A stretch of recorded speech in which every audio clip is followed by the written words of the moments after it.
Good evening to all of you and welcome back to my online classes. I am doctor Ashok Yadav और हम बात कर रहे हैं इम्यूनोलॉजी के विषय में। प्रीवियस वीडियो सेगमेंट्स में हम लोगों ने इम्यूनोलॉजी के अंतर्गत एक्वायर्ड इम्यूनिटी में हम लोगों ने सेल मीडिएटेड इम्यूनिटी को बहुत अच्छे से जान लिया है। साथ ही साथ हम लोगों ने एंटीबॉडी मीडिएटेड इम्यूनिटी के विषय में बहुत अच्छे से जाना। साथ ही साथ हम लोगों ने यह भी देखा कि साइटोटॉक्सिक टी सेल क्या होता है, हेल्पर टी सेल क्या होता है, सप्रेसर टी सेल क्या होता है, मेमोरी टी सेल क्या होता है, प्लाज्मा सेल क्या होते हैं, प्लाज्मा सेल के द्वारा बनाया हुआ एंटीबॉडी का क्या रोल होता है, B cell memory B cell का क्या रोल होता है। साथ ही साथ हम लोगों ने मेजर हिस्टोकम्पेटिबिलिटी कॉम्प्लेक्स क्लास फर्स्ट और क्लास 2 के विषय में हम लोगों ने बहुत अच्छे से जाना। तो इस प्रकार से बच्चों हम लोगों ने अभी तक एक्वायर्ड इम्यूनिटी के विषय में बहुत कुछ जान लिया है। साथ ही साथ आज बच्चों इस वीडियो सेगमेंट्स के माध्यम से हम ये जानना चाहेंगे कि किस प्रकार से अगर हम ये देखें तो बी लिम्फोसाइट्स और टी लिम्फोसाइट्स को किस प्रकार से हम और अच्छे से जान सकते हैं। तो आइए बच्चों इस वीडियो सेगमेंट्स के माध्यम से हम ये कोरिलेट करते हैं और कुछ उनके बीच में जो तुलनात्मक अध्ययन हम करेंगे। बच्चों इस वीडियो सेगमेंट्स हम देखेंगे कि बी लिम्फोसाइट्स के क्या रोल होते हैं, टी लिम्फोसाइट्स के क्या रोल होते हैं, इनका टी लिम्फोसाइट्स और बी लिम्फोसाइट्स में का फॉर्मेशन कहाँ होता है, मैच्योरेशन कहाँ होता है, किस प्रकार से वर्क करते हैं। आज आइए इसी वीडियो सेगमेंट्स के माध्यम से जानने की कोशिश करते हैं। तो बच्चों समय ज़्यादा न करते हम स्टार्ट करते हैं अपने वीडियो को, जानते हैं क्या है कुछ खास इसमें। तो बच्चों अगर हम ये देखें तो बी लिम्फोसाइट्स और टी लिम्फोसाइट्स के बीच में हम कोरिलेट करके अध्ययन कर रहे हैं। तो सबसे पहले हम ये देख रहे हैं कि फार्मेशन अगर हम कहें बच्चों तो इनका फार्मेशन कहाँ होता है। तो बी लिम्फोसाइट्स में क्या होता है बच्चों, they are found in the red bone marrow from hemopoietic stem cells by a process of the hematopoiesis. जो बी लिम्फोसाइट्स होता है बच्चों, इनका जो फार्मेशन होता है वो कहाँ होता है, बोन मैरो में होता है। रेड बोन मैरो में इनका फार्मेशन होता है और ये किसके द्वारा बच्चों, हीमोपोइटिक स्टेम सेल। तो इनका जो फार्मेशन होता है रेड बोन मैरो में किसके द्वारा, कहाँ से होता है, हीमोपोइटिक स्टेम सेल अर्थात HSC के द्वारा इनका फार्मेशन होता है।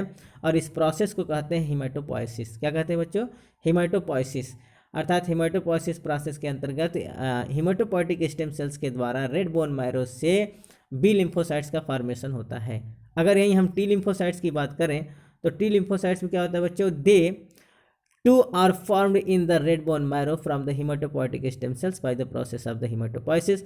ठीक जिस प्रकार से बी लिम्फोसाइट्स का अर्थात बी लिम्फोसाइट्स का फॉर्मेशन होता है बोन मैरो में बच्चों, उसी प्रकार से हमारे टी लिम्फोसाइट्स का भी फॉर्मेशन हीमोपोइटिक स्टेम सेल्स के द्वारा ही होता है, बोन मैरो में होता है। और किस प्रोसेस के द्वारा, हीमेटोपोइटिक प्रोसेस का। अर्थात दोनों का फॉर्मेशन कहाँ होता है, बोन मैरो में ही होता है। और ये बोन मैरो में कैसे, अर्थात हीमोपोइटिक स्टेम सेल होते हैं, स्टेम सेल से ही इनका फॉर्मेशन होता है। ठीक बच्चों, अगर बात हम मैच्योरेशन की करें तो मैच्योरेशन कहाँ होता है, तो बी लिम्फोसाइट्स का मैच्योरेशन कहाँ बच्चों होता है, the maturations of the they mature in the bone marrow tonsils and Peyer's patches of the intestine. तो इनका जो मैच्योरेशन होता है बी लिम्फोसाइट्स का बच्चों, ये बोन मैरो में होता है, टॉन्सिल्स में होता है और हमारे स्मॉल इंटेस्टाइन के पेयर पैचेस में होता है। ठीक बच्चों, तो पेयर्स पैचेस में इनका मैच्योरेशन देखने को मिलता है, बोन मैरो में और टॉन्सिल्स में। तो स्पेशली इनका जो मैच्योरेशन होता है बच्चों वो बोन मैरो में होता है। अर्थात कुल मिला के बी लिम्फोसाइट्स का formation as well as the maturation दोनों कहाँ देखने को मिलता है, बोन मैरो मिलता है। कुछ का टॉन्सिल्स में और पेयर पैचेस में भी इनका मैच्योरेशन देखने को मिलता है। अगर यही हम टी लिम्फोसाइट्स की बात करें तो they migrate to the mature in the thymus with the help of the hormones thymosin. तो बच्चों इनका फार्मेशन, टी लिम्फोसाइट्स का फार्मेशन तो बोन मैरो में होता है और जैसे ही वो बोन मैरो में फार्मेशन हो जाता है वैसे वो माइग्रेट करके चले जाते हैं थाइमस में। अर्थात थाइमस ग्लैंड में एक इंपॉर्टेंट हार्मोन सीक्रेट होता है जिसका नाम होता है थाइमोसिन और ये इनको मेच्योर कराने का काम करता है।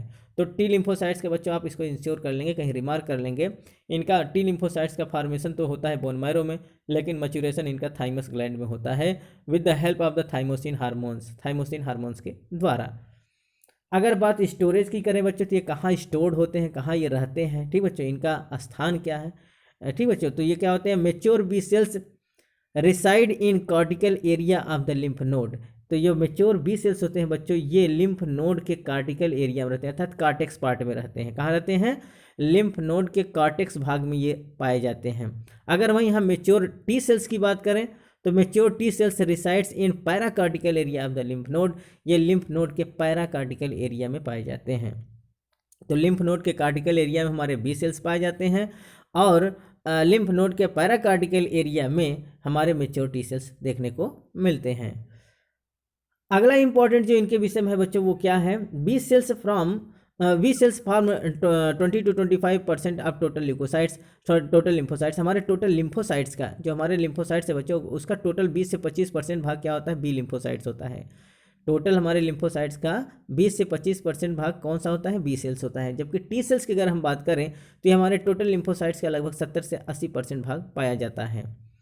B cells have a life span of few day. बहुत इंपॉर्टेंट चीज़ है बच्चों, बी सेल्स का जो लाइफ स्पान होता है वो बहुत कम ही दिनों का होता है, बहुत कम दिन का होता है, 3 से 4 दिन तक समथिंग होता है। अर्थात बी सेल्स का लाइफ स्पान बहुत ही कम होता है, कुछ दिनों का होता है। जबकि T cell have a life span of 4 to 5 years. जबकि टी सेल का जो लाइफ स्पान होता है वो 4 से 5 साल का होता है। ठीक बच्चों, तो टी सेल्स कितने वर्ष जीता है, 4 से 5 साल तक इनका लाइफ स्पान होता है। जबकि बी सेल्स का लाइफ स्पान अगर हम कंपेरेटिवली देखें तो इनका बहुत ही कम होता है, अर्थात कुछ ही दिन के लिए इनका लाइफ स्पान पाया जाता है, नहीं तो ये डेड कर जाएंगे।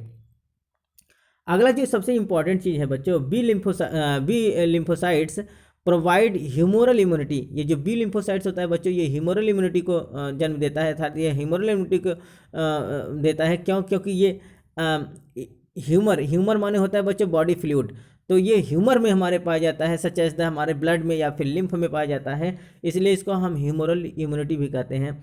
एंटीबॉडी मीडिएटेड इम्यूनिटी, एक प्रकार के ये एएमआई कहा जाता है। क्या कहलाता है बच्चों, एंटीबॉडी मीडिएटेड इम्यूनिटी, अर्थात ये एंटीबॉडी को जन्म देता है बी सेल्स। ठीक बच्चों, इट इज़ इफेक्टिव अगेंस्ट, ये किसके अगेंस्ट इफेक्टिव होता है, extra cellular pathogens in the body fluid. हमारे बॉडी फ्लूइड का जो एक्स्ट्रा सेलुलर पैथोजन होते हैं बच्चों, उनको क्या करता है, ये मारने का काम करता है, अर्थात उनको किल करने का काम करेगी। किसके ऊपर अपना इफेक्ट डालते हैं, अर्थात जो एक्स्ट्रा सेलुलर पैथोजन होते हैं, जो हमारे बॉडी फ्लूइड के बाहर पाए जाते हैं, उन पर ही अपना प्रभाव डालता है। Other antigen is body fluid, और हमारे अर्थात हमारे बॉडी फ्लूइड के जो अदर एंटीजन होते हैं हमारे बॉडी फ्लूइड के अंदर, उनके ऊपर ही अपना इफेक्टिवली प्रभाव डालता है। अगर हम टी सेल की बात करें तो किसके प्रति अपना रोल प्ले करता है, इंट्रासेलुलर पैथोजन, अर्थात ये जो हमारे शरीर के अंदर पाए जाने वाले पैथोजन होते हैं, हमारे सेल के अंदर पाए जाने वाले होते हैं, उनके ऊपर अपना इफेक्ट डालता है। साथ ही साथ हमारे जो कैंसरस सेल होते हैं बच्चों, जो ट्यूमर सेल होते हैं, जो हमारे शरीर के अंदर कैंसर डिजीज कॉज करने वाले होते हैं, उनके ऊपर ही अपना असर डालते हैं। और फॉरेन टिश्यू ट्रांसप्लांट, अगर हमारे शरीर के अंदर किसी प्रकार का कोई बाहर का अंग ट्रांसप्लांट किया जाता है, ग्राफ्ट किया जाता है बच्चों, तो उस पर ये अपना असर डालते हैं। तो इसमें बच्चों जो हमारा एक साइटोटॉक्सिक टी सेल होता है, वो ग्राफ्ट रिजेक्शन के लिए बहुत ही फेमस, अर्थात जो हम लोग ग्राफ्टिंग करते हैं, अपने टिश्यूज़ का ग्राफ्टिंग करते हैं, अपने सेल का ग्राफ्टिंग करते हैं, उसको रिजेक्शन करने में, उसको रिजेक्ट करने में इसका बहुत बड़ा रोल होता है। तो साइटोटॉक्सिक टी सेल क्या होता है बच्चों, it is responsible for the graft rejection, graft rejection के लिए इसका नाम आता है। तो ये अपना रोल किस पर प्ले करता है बच्चों, इंट्रासेलुलर पैथोजन पर। दूसरा, जो हमारे अंदर कैंसरस जो म्यूटेंट सेल होते हैं बच्चों, उनके ऊपर अपना प्रभाव डालता है। और जब कोई हमारे शरीर के अंदर कोई टिश्यू ट्रांसप्लांट किया जाता है, तो उन पर ही अपना प्रभाव डालता है, और इनको सबको क्या कर देता है बच्चों, किल कर डालता है, बर्बाद कर डालता है, मार डालता है। आगे अगर हम बात करें बच्चों, इसका और जो स्पेशल कैरेक्टर है वो क्या है, दे आर टू टाइप्स। जो बी सेल्स होते हैं बच्चों, ये दो प्रकार के होते हैं। बी सेल्स क्या होते हैं, दो प्रकार के होते हैं। एक होता है इफेक्टिव बी सेल, जिसको हम प्लाज्मा सेल कहते हैं, और दूसरा जो होता है बच्चों, मेमोरी बी सेल्स होता है। तो आइए सबसे पहले हम जान लेते हैं इफेक्टिव बी सेल या प्लाज्मा सेल क्या होता है। ठीक बच्चों, इसको कार्ट व्हील सेल्स भी कहते हैं बच्चों। जो हमारा ये होता है बी सेल्स या इफेक्टिव सेल, इसको हम कार्ट व्हील सेल्स भी कहते हैं। ठीक बच्चों, तो आइए हम इसके विषय में जानते हैं। They produce 20 trillions antibodies per day, अर्थात अगर हम इनकी बात करें बच्चों, तो ये लगभग 2000 एंटीबॉडी पर सेकंड के हिसाब से अपना प्रोडक्शन करते हैं। अगर एक दिन की हम बात करें तो लगभग 20 ट्रिलियन एंटीबॉडी का फॉर्मेशन ये पर डे करते हैं। कितना बच्चों, जितना आवश्यकता होता है अकॉर्डिंग टू डिमांड, ये बहुत ज़्यादा एंटीबॉडी बनाने की क्षमता हमारे बी सेल्स रखते हैं। अर्थात पर डे ये लगभग 20 ट्रिलियन एंटीबॉडी का फॉर्मेशन करते हैं, इसलिए इसको हम एंटीबॉडी फैक्ट्रीज कहते हैं। ठीक बच्चों, तो बी सेल्स को हम क्या कहते हैं, एंटीबॉडी बनाने वाला फैक्ट्री के नाम से हम जानते हैं। अगर कहीं ये पूछा जाए कि एंटीबॉडी फैक्ट्री किसे कहते हैं, तो हमारा जो बी सेल्स होता है, it is the antibody factory. क्यों? क्योंकि एक दिन में लगभग 20 ट्रिलियन एंटीबॉडी का फॉर्मेशन करता है। इस प्रकार से अगर हम कहें तो they produce more than 2000 molecules of the antibodies per second, अर्थात 2000 एंटीबॉडी मॉलिक्यूल्स का फॉर्मेशन पर सेकेंड में करते हैं। They have a characteristic cartwheel nucleus, इनके अंदर क्या पाया जाता है बच्चों, कॉट व्हील न्यूक्लियस देखने को मिलता है। दूसरा जो होता है वो क्या होता है, मेमोरी बी सेल। तो मेमोरी बी सेल के विषय में अगर हम बात करें, they store information about the microbes, they are stored in the spleen and lymph nodes. Very very most important बच्चों, जो मेमोरी बी सेल्स का काम होता है, ये क्या करते हैं, किसी भी माइक्रोब्स जो हमारे शरीर के अंदर कोई इन्वाइडर घुस चुका है या कोई पैथोजन फॉरेन पार्टिकल्स हमारे शरीर के अंदर आ जाता है बच्चों, तो उसके लिए वो क्या करते हैं, उसके पूरे इन्फॉर्मेशन को अपने पास ही रखते हैं। तो उसका टोटल इन्फॉर्मेशन, उसका टोटल हुलिया, जिस प्रकार से उसका रूप रंग है, उसको ये क्या करते हैं बच्चों, अपने मेमोरी में स्कैन करके अपने मेमोरी में सेट करके रख लेते हैं। फिर जब दूसरी बार वो हमारे शरीर के अंदर एक्सपोज करेगा, सेकेंडरी इम्यून रिस्पांस तुरंत ये जनरेट करते हैं और वो तुरंत उसको मार डालते हैं। तो सेकेंडरी इम्यून रिस्पांस में इनका बहुत इंपॉर्टेंट रोल होता है। After the exposure of second times, जब दूसरी बार वो हमारे शरीर में एक्सपोज करता है तो उसको तुरंत क्या करते हैं बच्चों, ये रिकॉग्नाइज कर डालते हैं और फिर अपनी स्ट्रेटजी बना के उसको मार डालते हैं। तो मेमोरी सेल का काम होता है किसी भी इंफॉर्मेशन को अपने मेमोरी में क्या करना, स्टोर कर लेना। ठीक बच्चों, तो स्टोरेशन करने का काम करता है उसके इंफॉर्मेशन को। It is so much important. अब यही अगर हम बात कर लें बच्चों टी लिम्फोसाइट्स के विषय में, तो टी लिम्फोसाइट्स कितने प्रकार के होते हैं बच्चों, ये 4 प्रकार के होते हैं। पहला जो होता है हेल्पर टी सेल, या इसको हम T4 सेल्स कहते हैं या CD4 सेल्स भी कहते हैं। दूसरा होता है किलर टी सेल, जिसको हम T8 सेल कहते हैं या CD8 सेल कहते हैं। तीसरा जो होता है बच्चों, उसको हम सप्रेसर सेल कहते हैं। और चौथा जो होता है उसको हम मेमोरी टी सेल भी कहते हैं।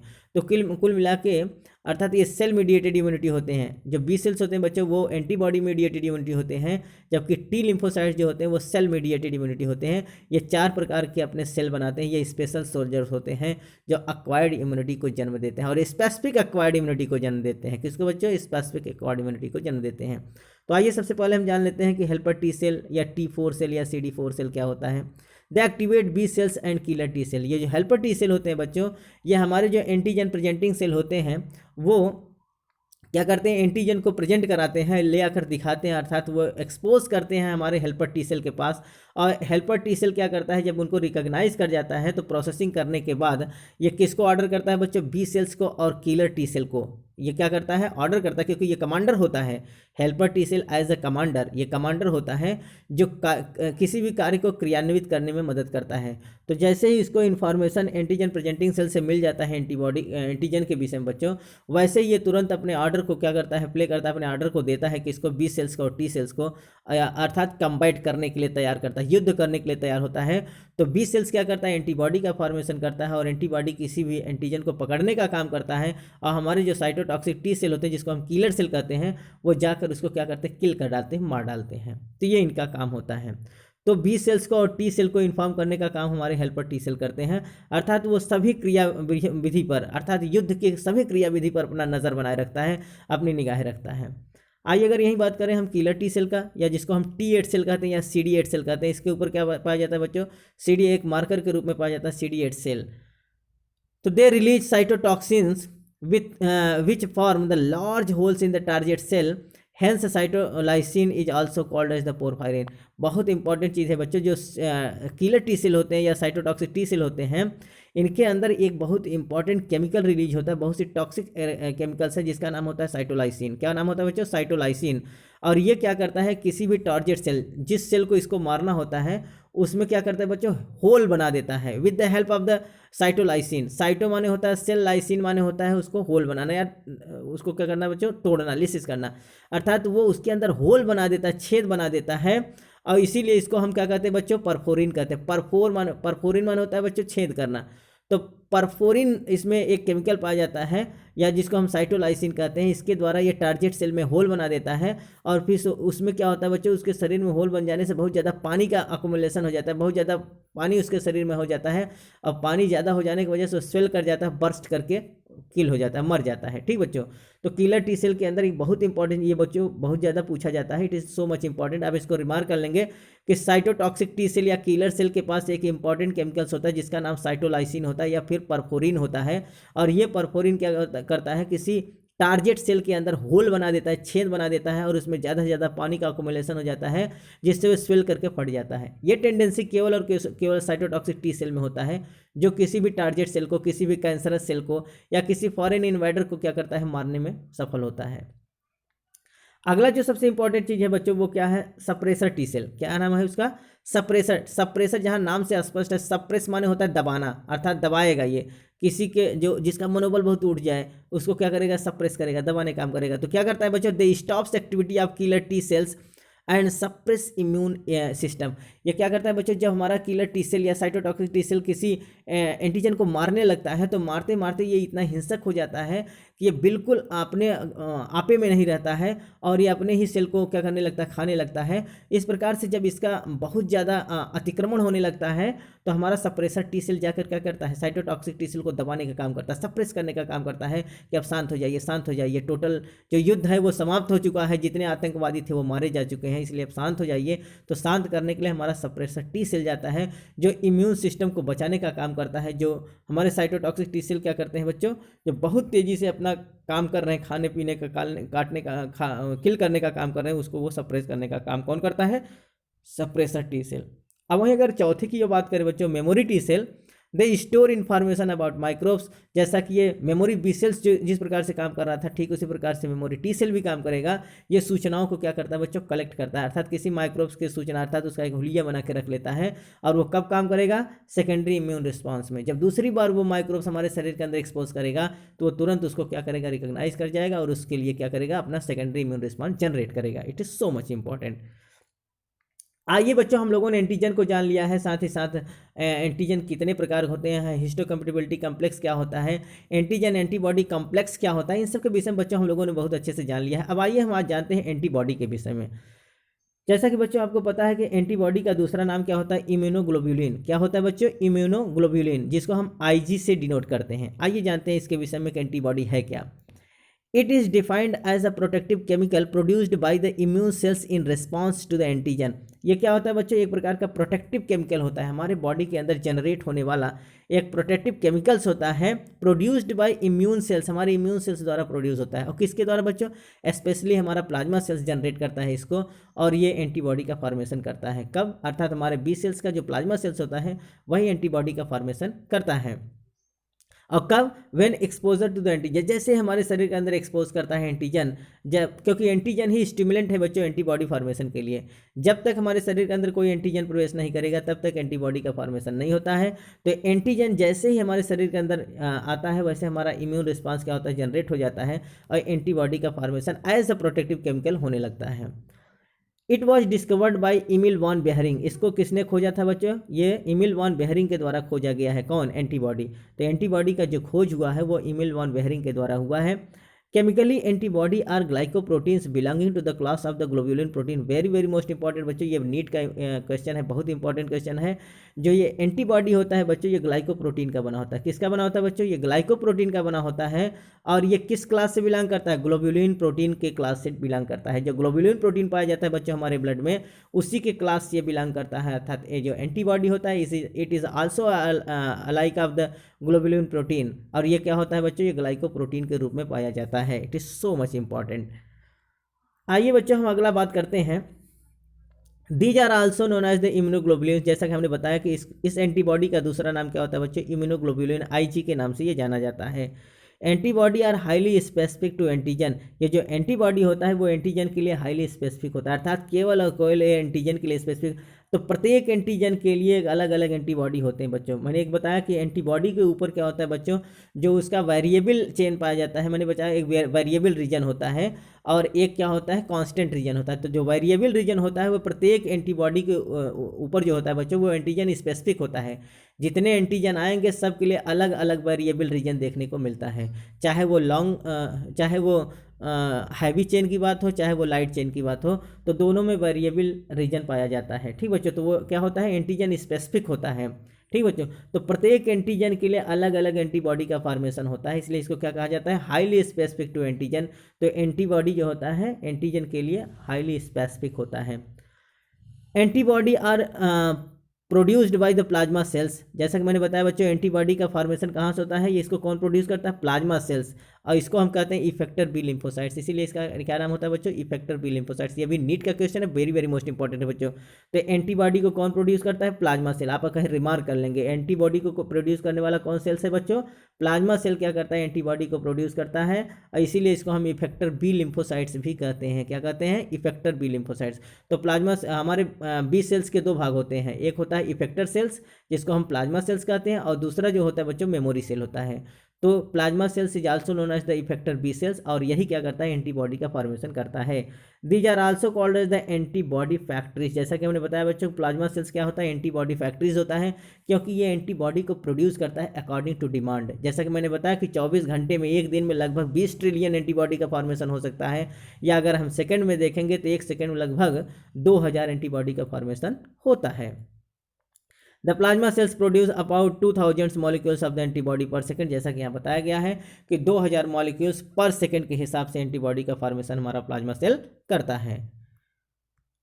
अगर बात करें बच्चों स्ट्रक्चर ऑफ टिपिकल एंटीबॉडी, जैसा कि आप देख रहे हैं एंटीबॉडी के स्ट्रक्चर की अगर हम बात करें तो antibody is a Y shaped tetrapeptide molecules formed of. अगर ये एंटीबॉडी देखें बच्चों तो ये वाई के आकार के एक टेट्रापेप्टाइड चेन होता है। क्या है बच्चों, एक प्रकार का टेट्रा माने 4 पेप्टाइड। जैसा कि आप देख रहे हैं इसमें 4 आर्म देखने को मिल रहा है, देख रहे हैं बच्चों, ये एक 2 3 और 4, जिसमें ये 2 बड़े बड़े जो दिख रहे हैं बच्चों, इसको हम क्या कहते हैं, हैवी चेन कहते हैं, और 2 जो छोटे छोटे हैं इसको हम लाइट चेन कहते हैं। ठीक बच्चों, इस प्रकार से इसमें कुल 4 अर्थात टेट्रापेप्टाइड्स होते हैं, इसलिए इसको हमको H2L2 भी कहते हैं। क्या कहते हैं बच्चों, H2L2। H2 माने 2 हैवी चेन और L2 माने 2 लाइट चेन, तो इस प्रकार से इसका नाम H2L2 भी होता है। तो वाई आकार का जो टेट्रापेप्टाइड मॉलिक्यूल्स होता है, जिसमें क्या होता है, 2 आइडेंटिकल लाइट चेन, 2 एकदम एक समान के लाइट चेन होते हैं जिसको हम यल चेन कहते हैं, और 2 बिल्कुल हूबहू बिल्कुल आइडेंटिकल हैवी चेन होते हैं जिसको हम एच चेन कहते हैं। तो 2 हैवी चेन और 2 लाइट चेन इनके पाए जाते हैं। इस प्रकार से टेट्रापेप्टाइड मॉलिक्यूल्स होते हैं। The 4 polypeptide chain are help together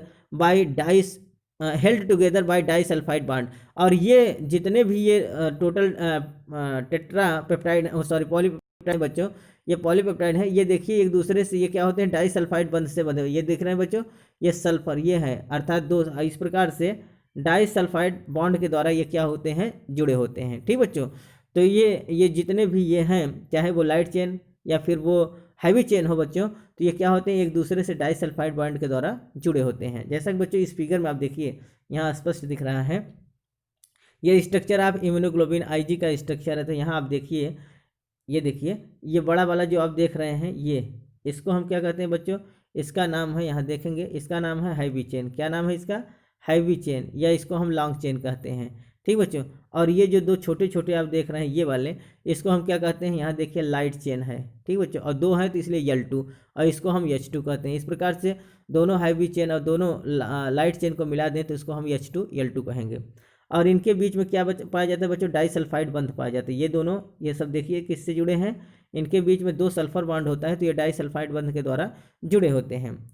साथ ही साथ बच्चों इनका जो इंपॉर्टेंट चीज़ है, यहाँ देखिए ये देखिए, ये एक डार्क ब्लू कलर है, यहाँ देख रहे हैं, और इधर लाइट ब्लू कलर है। तो जो डार्क ब्लू कलर होते हैं बच्चों, ये क्या है, और ये बड़े वाले पार्ट अर्थात ये क्या है, ये हैवी चेन के पार्ट हैं। तो जो ये डार्क ब्लू होता है, इसको हम क्या कहते हैं, variable region of heavy chain.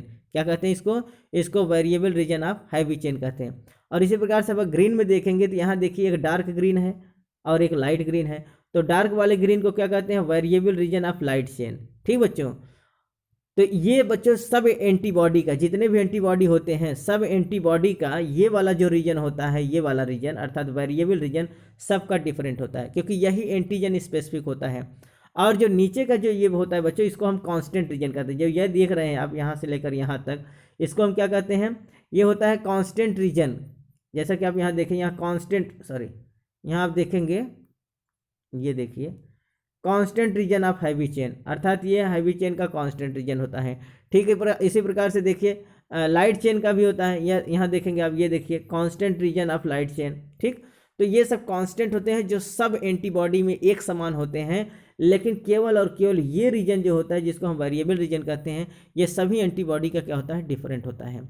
साथ ही साथ एक और इम्पॉर्टेंट चीज़ है बच्चों, ये आप जो देख रहे हैं इसको, अर्थात यहीं पर ये जो खांच बना हुआ है, यहीं पर हमारा एंटीजन आकर बाइंड होता है, इसलिए इसको हम क्या कहते हैं बच्चों, इसको हम कहते हैं एंटीजन बाइंडिंग साइट कहते हैं। क्या कहते हैं, एंटीजन बाइंडिंग साइट कहते हैं। ठीक बच्चों, और ये जो देख रहे हैं, अर्थात ये जो देखिए यहाँ लिखा गया variable region of heavy chain, ये होता है स्पेसिफिक टू एंटीबॉडी। अर्थात ये एंटीबॉडी का स्पेसिफिक, जैसे कि मैंने बताया ना बच्चों, ये सब में ये स्पेसिफिक, हर एंटीबॉडी का ये स्पेसिफिक होता है। अर्थात सब एंटीबॉडी का एक डिफर अर्थात अलग अलग हो, सभी एंटीबॉडी का एक समान नहीं होता है, केवल यही एंटीबॉडी का स्पेसिफिक होता है, सब एंटीबॉडी में अलग अलग होता है। और यही एंटीजन स्पेसिफिक हो जाता है, अर्थात हर एक एंटीजन के लिए अलग अलग एंटीबॉडी का फॉर्मेशन हो जाता है। तो बच्चों आप देख रहे हैं कि जहाँ ये एंटीजन आके बाइंड होगा उसका नाम है एंटीजन बाइंडिंग साइट। और ये हमारा एंटीबॉडी का एक जगह होता है बच्चों, जहाँ ये आके हमारे एंटीबॉडी का जो एक इपीटोक होता है बच्चों, वो इपीटोक आके हमारी एंटीबॉडी के इसी जगह पर आकर लग जाता है, जिसको हम क्या कहते हैं बच्चों, पैराटोप। क्या कहते हैं?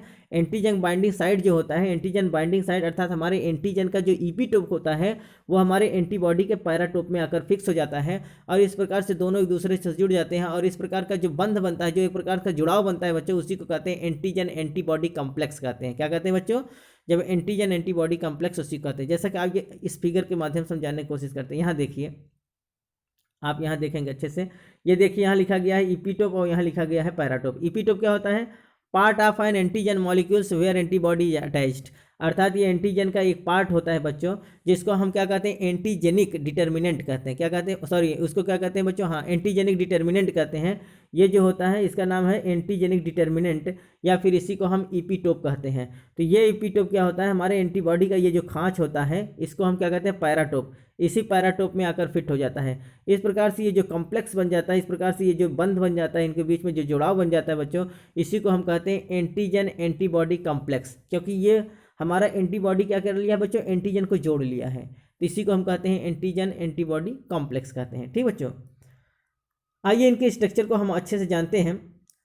Each light chain has a molecular weight of 25,000 Dalton. हमारा जो प्रत्येक लाइट चेन होता है बच्चों, उस लाइट चेन का अगर हम मॉलिकुलर वेट देखें तो लगभग 25,000 डाल्टन इसका मॉलिकुलर वेट देखने को मिलता है। छोटा वाला जो ये होता है लाइट चेन। ठीक बच्चों, अगर हम ये देखें, each light chain is made up of 214 amino acid. जो प्रत्येक लाइट चेन होता है, जो छोटा वाला अर्थात ये वाला चेन बच्चों, ये छोटा वाला जो चेन होता है, ये वाला, ये ठीक, ये चेन जो होता है वो 214 अमीनो एसिड का बना होता है। कितने अमीनो एसिड का बना होता है बच्चों? ये टोटल 214 अमीनो एसिड का बना होता है। The amino acid sequence of a light chain is formed of the two part. और जो ये अमीनो एसिड का सीक्वेंस बनता है हमारे लाइट चेन के, उसके दो भाग होते हैं। एक होता है आउटर वेरिएबल रीजन और दूसरा होता है इनर कांस्टेंट रीजन। जैसा कि आप यहाँ देख रहे हैं, ये देखिए, ये क्या होता है बच्चों? ये इतना पार्ट जो होता है ये वेरिएबल रीजन होता है, जो डिफरेंट होता है, और नीचे का जो भाग होता है उसको हम कांस्टेंट रीजन कहते हैं। जैसा कि यहाँ फिगर में भी आप देख सकते हैं। यहाँ देखिए, ये जो ऊपर वाला भाग होता है ये लाइट चेन का, यहाँ ये वाला पार्ट जो होता है बच्चों, इसको हम क्या कहते हैं? Variable region. और जो नीले कलर में देख रहे हैं इसको हम कहते हैं कांस्टेंट रीजन। ठीक बच्चों, तो वही कह रहा है, the amino acid sequence of a light chain is form of the two part. हमारा जो अमीनो एसिड का सीक्वेंस होता है ये दो भाग बनाता है अमीनो एसिड का। और वो कौन होता है बच्चों? आउटर वेरिएबल रीजन, बाहर का variable region. It consist of first 1 to 108 amino acid. ये 1 से लेकर 108 अमीनो एसिड का जो सीक्वेंस होता है बच्चों, वो आउटर वेरिएबल रीजन बनाता है। It varies from one antibody to another. और यही जो होता है बच्चों, ये वाला पार्ट जो होता है प्रत्येक एंटीबॉडी का अलग अलग होता है। जो वेरिएबल रीजन होता है प्रत्येक एंटीबॉडी का, ये हर एक एंटीबॉडी का अलग होता है। यही एक एंटीबॉडी दूसरे एंटीबॉडी से डिफ्रेंशिएट करता है। तो सभी एंटीबॉडी का ये रीजन वेरिएबल होता है। वेरिएबल माने डिफरेंट होता है। कौन वाला?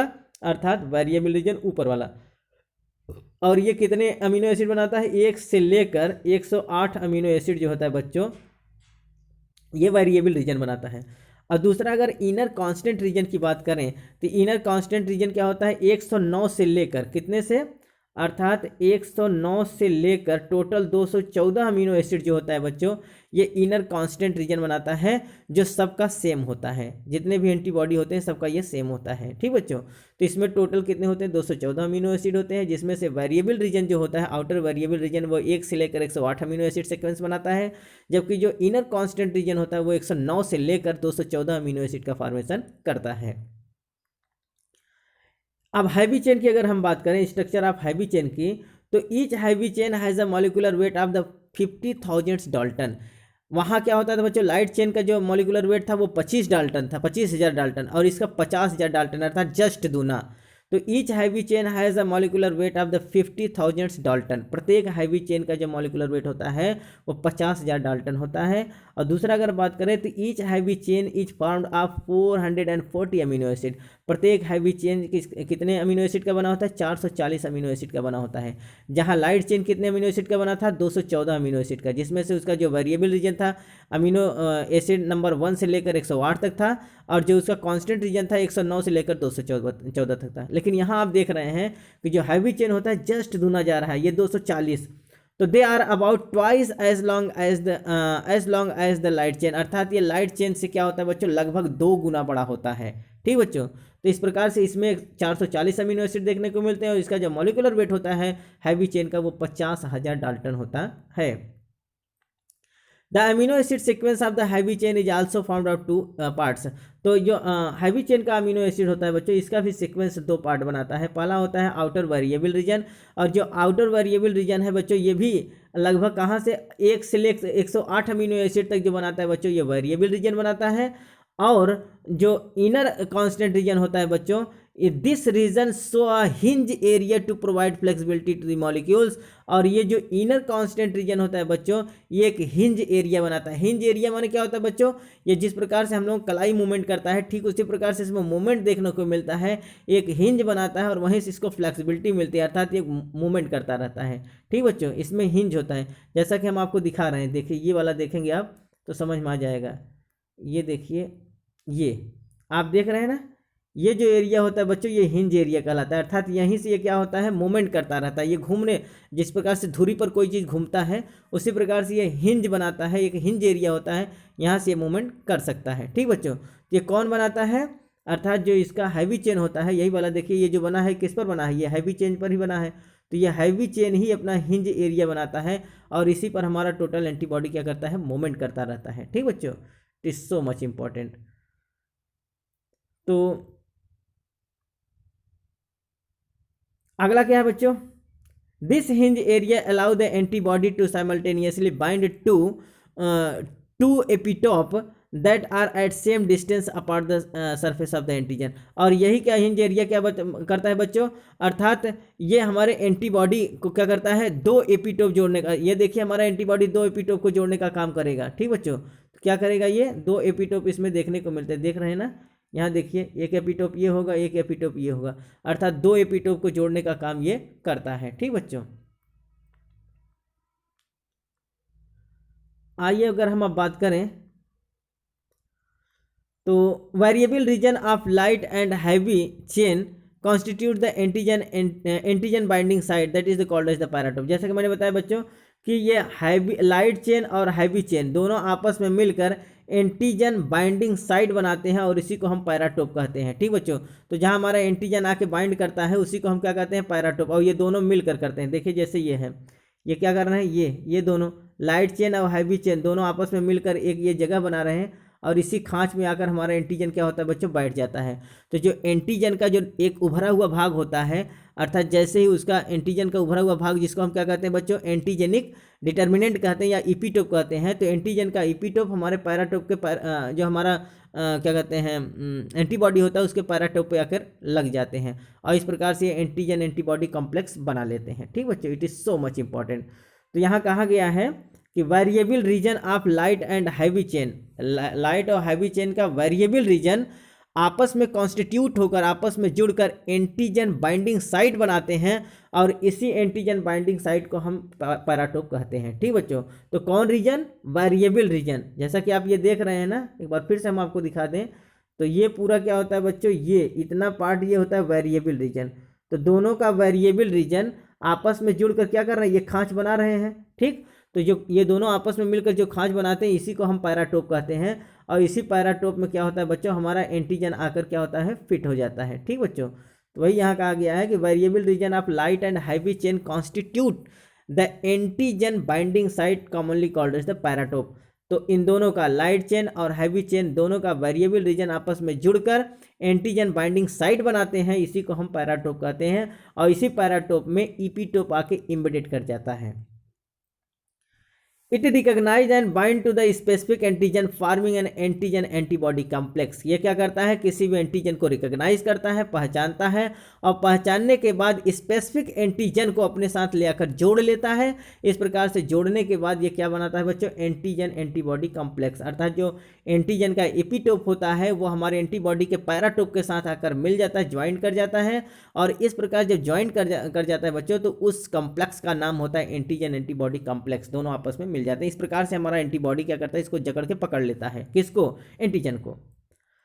Since most antibody carry 2 antigen binding sites that is the paratope, they are said to be bivalent. जैसा कि बच्चों चूंकि प्रत्येक एंटीबॉडी मैक्सिमम मोस्ट ऑफ अर्थात मैक्सिमम एंटीबॉडी जो होते हैं बच्चों वो क्या होते हैं, अर्थात उसमें दो क्या पाया जाता है, अर्थात 2 एंटीजन बाइंडिंग साइट देखने को मिलता है, और इसलिए इसको हम क्या कहते हैं, बाईवैलेंट कहते हैं। जैसा कि आप बच्चों ये देखिए, ये क्या है, देखिए ये क्या है, एक साइट ये हुआ, एक साइट ये हो गया, एंटीजन बाइंडिंग साइट इधर, एंटीजन बाइंडिंग साइट इधर, तो दो प्रकार के दो अर्थात ये क्या है, एक एंटीबॉडी है, तो एक एंटीबॉडी में 2 एंटीजेनिक साइट पाया जाता है, एंटीजन बाइंडिंग साइट पाया जाता है। इस प्रकार से इसको हम क्या कहेंगे बच्चों, इसको हम कहेंगे बाईवैलेंट। क्या कहते हैं बच्चों, बाईवैलेंट। बाई माने 2, वैलेंट अर्थात 2 पैराटोप्स पाए जाने की वजह से इसको हम क्या कहेंगे, बाईवैलेंट कहते हैं। ठीक बच्चों, it is so much important. आइए अब हम जानते हैं टाइप्स ऑफ एंटीबॉडी। एंटीबॉडी या इम्यूनोग्लोबिन कितने प्रकार के होते हैं। जैसा कि बच्चों हम प्रीवियस लेक्चर्स में जान चुके हैं कि इसको हम क्या कहते हैं, गेम्ड के नाम से जानते हैं। तो गेम्ड के नाम से हम आसानी से याद कर लेते हैं। तो पहला जो होता है बच्चों इम्यूनोग्लोबिन या एंटीबॉडी कितने रूप में होते हैं, 5 प्रकार के होते हैं। पहला होता है IgG जिसको हम इम्यूनोग्लोबिन जी कहते हैं, जो और दूसरा है बच्चों IgA जिसको हम इम्यूनोग्लोबिन अल्फा कहते हैं या इम्यूनोग्लोबिन A, और तीसरा है इम्यूनोग्लोबिन D IgD, चौथा है इम्यूनोग्लोबिन E, ठीक IgE, और पांचवा है इम्यूनोग्लोबिन M जिसको हम कहते हैं इम्यूनोग्लोबिन म्यू। तो ये नाम कैसे पढ़ा है बच्चों, आप इसको देखिए, इसका नाम इम्यूनोग्लोबिन गामा, और इम्यूनोग्लोबिन गामा का पहला जो अक्षर होता है G है, इसलिए इसको हम कहते हैं IgG। और इसका नाम इम्यूनोग्लोबिन अल्फा, तो इम्यूनोग्लोबिन अल्फा का पहला अक्षर क्या है, A है, इसलिए इसको हम कहते हैं IgA। ये इम्यूनोग्लोबिन डेल्टा, तो डेल्टा का पहला अक्षर क्या है बच्चों, D, इसलिए हम इसको क्या कहते हैं, IgD।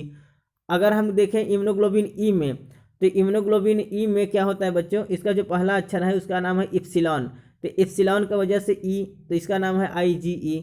और इसमें हम देखेंगे तो इसका नाम इम्यूनोग्लोबिन म्यू है, तो म्यू का पहला अक्षर क्या है, यम, इस प्रकार से इसका नाम IgM हो जाता है। तो इनका जो नाम पड़ा है बच्चों वो क्या है, उनका नाम है अर्थात गामा, अल्फा, डेल्टा, एप्सिलॉन और म्यू, और इसी के नाम पर इसका नाम IgG, IgA, IgD, IgE और IgM है। ठीक बच्चों, इट्स सो मच इंपॉर्टेंट। इसको याद करने के लिए क्या करते हैं बच्चों, हम गेम्ड के रूप में अगर याद करें तो ये याद हो जाता है। ठीक बच्चों, आइए सबसे पहले हम जानते हैं इम्यूनोग्लोबिन जी के विषय में। ठीक बच्चों, it is so much important, बहुत रिमार्केबल है, आप इसको रिमार्क कर लेंगे क्योंकि हर एक कम्पिटेटिव एग्जाम में ये क्वेश्चन पूछा जाता है। आइए जानते हैं इम्यूनोग्लोबिन गामा के विषय में या IgG के विषय में। It is monomer smaller antibody with minimum molecular weight. बहुत इंपॉर्टेंट है बच्चों, ये मोनोमर होता है, अर्थात देख रहे हैं ये फिगर के माध्यम से एक ही पाया जाता है, अर्थात एक एंटीबॉडी के रूप में है, तो ये क्या होता है, मोनोमर होता है। ठीक बच्चों, और ये सबसे छोटा एंटीबॉडी होता है, आप इसको रिमार्क करते जाएंगे, कॉपी में लिखते जाएंगे।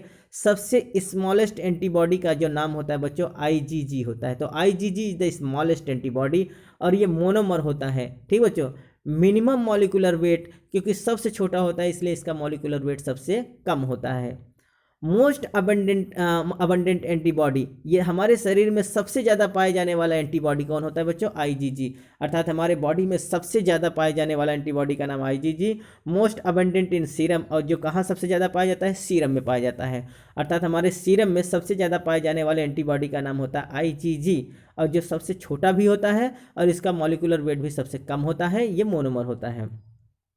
Only antibody that can pass through placenta, it is so much important, very very most important बच्चों, ये एग्जामिनेशन के पॉइंट ऑफ व्यू से बहुत इंपॉर्टेंट है।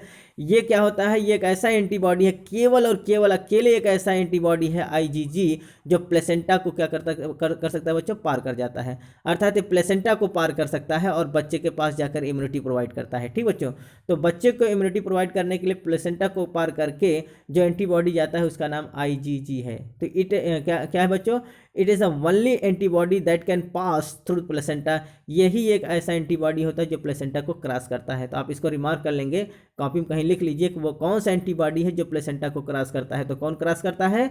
IgG सबसे स्मॉलेस्ट एंटीबॉडी होता है, जिसका मॉलिक्यूलर वेट भी सबसे कम होता है। और यह सब कहाँ पाया जाता है बच्चों? सबसे अधिक हमारे बॉडी में पाया जाने वाला है जो सीरम में पाया जाता है, abundantly found in our body. एक और इंपॉर्टेंट चीज आप बच्चों इसको रिमार्क करेंगे, it is form during RH factor incompatibility. जब हमारे शरीर में RH फैक्टर मैच नहीं करता है तो उस समय ये एंटीबॉडी पाया जाता है जो प्लेसेंटा को क्रॉस करके सीधे फीटस पर असर डालता है और फीटस को मार डालता है। गर्भ में ही बच्चा क्या होता है बच्चों? डेड कर जाता है। कब? जब हमारा RH फैक्टर मैच नहीं करता है। अगर हमारा RH फैक्टर इनकम्पेटिबिलिटी होता है तो उस समय क्या करता है बच्चों? IgG प्लेसेंटा को क्रॉस करके जाता है और बच्चे को क्या कर देता है बच्चों? डेड कर देता है, मार डालता है। ये बहुत इंपॉर्टेंट चीज़ है बच्चों, तो आप इसको रिमार्क कर लेंगे। IgG एक ऐसा एंटीबॉडी है जो RH फैक्टर इनकम्पेटिबिलिटी पाए जाने की वजह से प्लेसेंटा को क्रॉस करके फीटस पर असर डालता है और फीटस को मार डालता है। Form in the secondary immune response, और ये कब बनता है बच्चों? ये बहुत इंपॉर्टेंट, मैंने प्रीवियस लेक्चर्स में बताया है कि इनेट इम्यूनिटी में क्या करता है बच्चों? इनेट इम्यूनिटी में पाए जाने वाला जो IgG होता है ये सेकेंडरी इम्यून रिस्पांस को जनरेट करता है। सेकेंडरी इम्यून रिस्पांस के लिए सबसे ज़्यादा रिस्पॉन्सिबल जो इम्यूनोग्लोबिन होता है बच्चों ये IgG होता है। किसके लिए? सेकेंडरी इम्यून रिस्पांस के लिए। ठीक बच्चों, it is so much important. तो एक ये इसका इंपॉर्टेंट चीज़ जो है बच्चों इसको याद कर लीजिए कि ये पहला एंटीबॉडी है जो प्लेसेंटा को क्रॉस करके जाता है और RH फैक्टर इनकम्पेटिबिलिटी पाए जाने की वजह से प्लेसेंटा को क्रॉस करके सीधे फीटस पर असर डालता है और फीटस को मार डालता है। साथ ही साथ बच्चों ये सेकेंडरी इम्यून रिस्पांस को जनरेट करता है, अर्थात ये हमारे सेकेंडरी इम्यून रिस्पांस के लिए बहुत उपयोगी होता है। और ये हमारे शरीर में पाए जाने वाला सबसे अबंडेंटली एंटीबॉडी होता है जो सीरम में पाया जाता है। और ये सबसे छोटा एंटीबॉडी होता है, ये मोनोमर होता है और इसका मॉलिक्यूलर वेट भी सबसे छोटा होता है, सबसे कम होता है। It is so much important. आइए अब हम जानते हैं दूसरा इम्यूनोग्लोबिन ए के विषय में, IgA। तो आप देख रहे हैं कि यहाँ देखिए दो एंटीबॉडी आपस में जुड़े हुए हैं, अर्थात ये क्या होगा? डाइमर होगा। तो इट इज डाइमर। ये क्या होता है बच्चों? H4L4 होता है, अर्थात 4 हैवी चेन और 4 लाइट चेन होंगे, क्योंकि दोनों आपस में देखिए एक दूसरे से जुड़े हैं। क्लैंप के द्वारा क्या होगा बच्चों? दोनों जुड़े हैं, एक इधर एंटीबॉडी और एक नीचे एंटीबॉडी। ठीक, तो ये क्या हो गए? ये डाइमर होते हैं, अर्थात दो एंटीबॉडी एक साथ जुड़े होते हैं। It is called as the secretory antibody. इसको हम सेक्रेटरी एंटीबॉडी के नाम से भी जानते हैं। क्या कहते हैं बच्चों इसको? Secretory antibody. Very very most important. अगला जो है बच्चों ये बहुत इंपॉर्टेंट है, present in the colostrum that is the breast milk, sebum, sweats and semen and tears. कहाँ कहाँ पाया जाता है बच्चों? बहुत अच्छा चीज़ है। ये पाया जाता है ब्रेस्ट मिल्क में, अर्थात माता का जो कोलेस्ट्रम होता है, जो माँ ब्रेस्ट फीडिंग कराती है आफ्टर पार्चुरेशन, जो अपने बच्चे को दूध पिलाती है माँ, उसके ब्रेस्ट मिल्क में जो पाया जाता है बच्चों उसका नाम कोलेस्ट्रम होता है। तो कोलेस्ट्रम में एंटीबॉडी ये पाया जाता है। साथ ही साथ हमारा जो सीबम होता है, हमारा सीबम जो बच्चों हमारा ऑयल ग्लैंड से निकलने वाला ऑयल्स होता है जिसको हम सीबम कहते हैं, हमारे सीबम में भी क्या पाया जाता है? एंटीबॉडी ए पाया जाता है, IgA पाया जाता है। हमारा स्वेट जो पसीना होता है, पसीना में भी हमारा एंटीबॉडी ये पाया जाता है। सीमेन जो हमारा सीमेन होता है बच्चों, वो सीमेन जो हमारे स्पर्म के साथ होता है, तो सीमेन में भी क्या होता है? एंटीबॉडी ये पाया जाता है। साथ ही साथ हमारे आंसुओं में भी एंटीबॉडी ये पाया जाता है। जैसा कि हमने बात किया था इनेट इम्यूनिटी के अंतर्गत बच्चों, हम लोगों ने ये बात किया था कि हमारे आँखों में जो आंसू होता है उसमें, हमारे जो स्वेट्स होते हैं उनमें, सीबम में, इन सब में, टीयर्स में, इन सब में क्या होता है? लाइसोजाइम पाया जाता है। तो ये जो लाइसोजाइम होता है बच्चों, वहाँ क्या होता है? IgA होता है। और ये IgA जो होता है हमारे लिए एंटीबॉडी का काम करता है, जो किसी भी फॉरेन बैक्टीरिया वायरस को क्या कर देता है? मार डालता है। तो इन सब जगह IgA देखने को मिलता है। तो आप इसको रिमार्क कर लेंगे कि ब्रेस्ट मिल्क में अर्थात कोलेस्ट्रम में, सीबम में, स्वेट में मतलब पसीना में, सीमेन में और टीयर्स में, आंसुओं में, इन सब जगह पर IgA पाया जाता है। Also present over mucous membrane of nose, throat and buccal cavity. बहुत इंपॉर्टेंट चीज़ बच्चों, इसके अतिरिक्त भी कहाँ पाया जाता है? अर्थात जो हमारा ब्रेस्ट मिल्क है, सीबम है, स्वेट्स है, सीमेन है, टीयर्स, इस जगह इन जगहों पर तो पाया ही जाता है। साथ ही साथ ये म्यूकस मेम्ब्रेन में भी पाया जाता है। कहाँ पाया जाता है बच्चों? जो हमारे म्यूकस मेम्ब्रेन होते हैं, सच एज द जो नाक, जो हमारा नोज होता है बच्चों, नोज में, नाक में भी क्या होता है? म्यूकस मेम्ब्रेन होता है। थ्रोट, गले में म्यूकस मेम्ब्रेन होता है। और जो हमारा जीआईटी होता है, gastro intestinal tract, buccal cavity जो होता है बच्चों, इन सब में क्या होता है, म्यूकस मेम्ब्रेन पाया जाता है। तो म्यूकस मेम्ब्रेन में भी क्या होता है, आईजीए पाया जाता है, इम्यूनोग्लोबिन ए पाया जाता है। Gives protection from the inhaled and digested pathogens. और क्या करता है बच्चों, अगर मान लीजिए किसी भी पैथोजन को या किसी भी एंटीजन को हम निगल जाते हैं, इनहेल्ड कर जाते हैं, या फिर इंजेस्ट कर जाते हैं, अपने इंटेस्टाइन में ले लेते हैं, या फिर अपने नेजल चैम्बर में ले लेते हैं, अपने ट्रैकिया में ले लेते हैं, अपने लंग्स के माध्यम से लेते हैं बच्चों, तो वो क्या होता है, उससे हमको प्रोटेक्शन प्रदान करता है, अर्थात इनको मार डालता है। क्यों? क्योंकि ये हमारा आईजीए सब जगह पाया जाता है। म्यूकस मेम्ब्रेन में जैसे ही वो जाएगा वैसे तुरंत उसको क्या करेगा, म्यूकस जो होते हैं उनको फंसाने का काम करेंगे और आईजीए जाकर उसको किल कर देगा। ठीक बच्चों, तो हमारे ये म्यूकस मेम्ब्रेन में पाए जाते हैं, सच एज द नोज में, थ्रोट में और बक्कल कैविटी में। साथ ही साथ कोलेस्ट्रम में देखने को मिलता है, सीबम में, स्वेट्स में, सीमेन में और टीयर्स में ये आईजीए पाया जाता है। बहुत ही इंपॉर्टेंट चीज़ है बच्चों, आप इसको रिमार्क कर लेंगे। Excreted through fecal hence called as the copro antigen. ये जो होता है बच्चों, चूंकि ये हम लोग इंजेस्ट कर डालते हैं किसी फॉरेन बैक्टीरिया को मारने के बाद, ये जो आईजीए है ये हमारे कहाँ चला जाता है, लार्ज इंटेस्टाइन में, और डिफिकेशन के थ्रू फीकल मटेरियल के साथ बाहर निकल जाता है। इसलिए इसको, क्योंकि ये फीकल के साथ बाहर निकलता है, तो फीकल का दूसरा नाम काप्रो भी होता है बच्चों। तो ये काप्रो एंटीजन कहा जाता है कि ये एक ऐसा एंटीजन होता है जो हमारे मल के साथ बाहर निकलता है, इसलिए इसको हम काप्रो एंटीजन कहते हैं। तो ये भी बहुत रिमार्केबल चीज़ है कि ऐसा कौन सा एंटीजन है जो हमारे मल के साथ बाहर निकलता है, तो वो कौन होता है बच्चों, एंटीजन ए जो होता है वो क्या होता है, काप्रो एंटीजन होता है जो हमारे मल के साथ बाहर निकलता है। It is so much important. आइए बच्चों, अगला एंटीजन के विषय में हम जानते हैं, सॉरी एंटीबॉडी के विषय में जानते हैं। अगला एंटीबॉडी है आईजीडी। क्या नाम है बच्चों, इम्यूनोग्लोबुलिन डेल्टा, आईजीडी। ये क्या बच्चा, इट इज़ मोनोमर। ये भी क्या होता है, मोनोमर होता है। देखिए ये भी सिंगल है, तो ये क्या होता है बच्चों, ये भी क्या होता है, मोनोमर होता है। और इसका अगला जो इंपॉर्टेंट चीज़ है, present on the surface of the B cell. और ये जो होता है बच्चों, आईजीडी जो होता है, ये हमारे बी सेल के सरफेस पर देखने को मिल रहा है। देख रहे हैं आप ना, ये हमारा बी सेल है, बी लिम्फोसाइट, और बी लिम्फोसाइट के सरफेस पर देखने को मिल रहा है। और ये क्या कर रहा है, एंटीजन को बाइंड कर रहा है। ठीक बच्चों, तो ये जो हमारा आईजीडी होता है, ये आईजीडी हमारे बी लिम्फोसाइट्स को प्रोटेक्शन प्रदान करता है। उसको क्या होता है बच्चों, किसी फॉरेन एंटीजन से बचाने का काम करता है। तो ये देखिए जो डी सेल होता है ये हमारे बी सेल के सरफेस पर पाया जाता है और ये एंटीजन को बाइंड करने का काम करता है। ये बहुत इंपॉर्टेंट चीज़ है बच्चों। ये भी क्वेश्चन पूछा जाता है कि ऐसा कौन सा एंटीबॉडी है जो हमारे बी सेल के बॉडी सरफेस पर पाया जाता है। तो हमारे बी सेल के अर्थात बीटा लिम्फोसाइट्स के बॉडी सरफेस पर पाए जाने वाला जो एंटीबॉडी है उसका नाम होता है आईजीडी। ठीक बच्चों, it is so much important. आइए हम जानते हैं आईजीई के विषय में, इम्यूनोग्लोबिन ई के विषय में। It is monomers. ये भी क्या होता है बच्चों, ये भी देखिए मोनोमर्स होता है। It is produced during the allergic reaction. ये एलर्जिक रिएक्शन के समय क्या होता है बच्चों, सीक्रेट होता है। अर्थात इसका प्रोडक्शन कब होता है, जब हमारे शरीर में एलर्जिक रिस्पॉन्स होता है। एलर्जी, किसी भी प्रकार का एलर्जी जब जनरेट हो जाता है तो तब उस समय कौन सा एंटीबॉडी का फॉर्मेशन होता है, आईजीई। ठीक बच्चों, तो एलर्जी के समय कौन सा एंटीबॉडी बनेगा, IgE. It causes release of the histamine. ये बहुत इंपॉर्टेंट चीज़ है बच्चों, ये क्या करेगा, हिस्टामिन को रिलीज करने के लिए उत्तरदायी होता है। It is responsible for the release of the histamine. और कब ये प्रोड्यूस होगा, ये एलर्जिक रिएक्शन के समय क्या होता है, जनरेट होता है। ठीक बच्चों, it is so much important. आइए अब हम एक इंपॉर्टेंट एंटीबॉडी के विषय में जान रहे हैं जिसका नाम है antibody M, immunoglobulin mu. It is pentamer. बहुत इंपॉर्टेंट चीज़ है बच्चों, ये पेंटामर होता है। अर्थात इसमें 5 प्रकार के एंटीबॉडी देखने को मिलेंगे, एक साथ ही बाइंड रहते हैं पाँचों। जैसा कि आप देखेंगे 1 2 3 4 5, तो 5 हो गए। इस प्रकार से यहाँ एंटीजन साइड कितने हुए, एंटीजन बाइंडिंग साइड कुल 10 हुए। देख रहे हैं ना, ये टोटल जगह पर क्या करेंगे, एंटीजन बाइंड होंगे। इस प्रकार से एक एंटीबॉडी अर्थात आईजीएम अकेले 10 एंटीजन को पकड़ के क्या करेगा, जैक कर लेगा, अर्थात सबको बाइंड कर लेता है। अर्थात 10 एंटीजन एक साथ बाइंड करने की क्षमता ये रखता है। क्यों, क्योंकि ये पेंटामर होता है और पेंटामर होने के साथ इसमें कुल कितने एंटीजन बाइंडिंग साइट हो गए, 10। तो 10 एंटीजन को एक साथ क्या करेगा, एग्लूटिनेट कर लेता है। ठीक बच्चों, तो लार्जेस्ट इन साइज, सबसे बड़ा कौन होता है बच्चों, मैंने बताया था कि सबसे छोटा जो होता है बच्चों वो क्या है, आईजीजी था। लेकिन सबसे बड़ा जो ये एंटीबॉडी है वो एम है। ठीक बच्चों, अर्थात आईजीएम सबसे लार्जेस्ट साइज का होता है और इसको हम क्या कहते हैं, माइक्रोग्लोबुलिन कहते हैं। सबसे बड़ा होने, माइक्रो माने बड़ा, अर्थात इसको हम माइक्रोग्लोबुलिन, क्योंकि क्वेश्चन में ये भी पूछा जाता है which is commonly known as the microglobulin. तो एंटीजन सॉरी आईजीएम अर्थात एंटीबॉडी एम जो होता है, इम्यूनोग्लोबिन एम जो होता है उसको हम माइक्रोग्लोबुलिन कहते हैं। It is the heaviest antibody, ये सबसे बड़ा एंटीबॉडी होता है, विच मैक्सिमम मॉलिकुलर वेट, जिसका मॉलिकुलर वेट सबसे ज़्यादा होता है। Form due to the primary immune response, ये प्राइमरी इम्यून रिस्पांस के समय बनता है। कब बचा? जब पहली बार कोई एंटीजन हमारे शरीर के अंदर एक्सपोज करता है, उसी समय क्या करता है, क्योंकि पहली बार आ रहा है तो उस समय ज़्यादा लड़ाई करने की ज़रूरत होती है, युद्ध बहुत तेज़ी से होता है, ज़्यादा से ज़्यादा लड़ाई करना होता है, शत्रुओं को मारना होता है।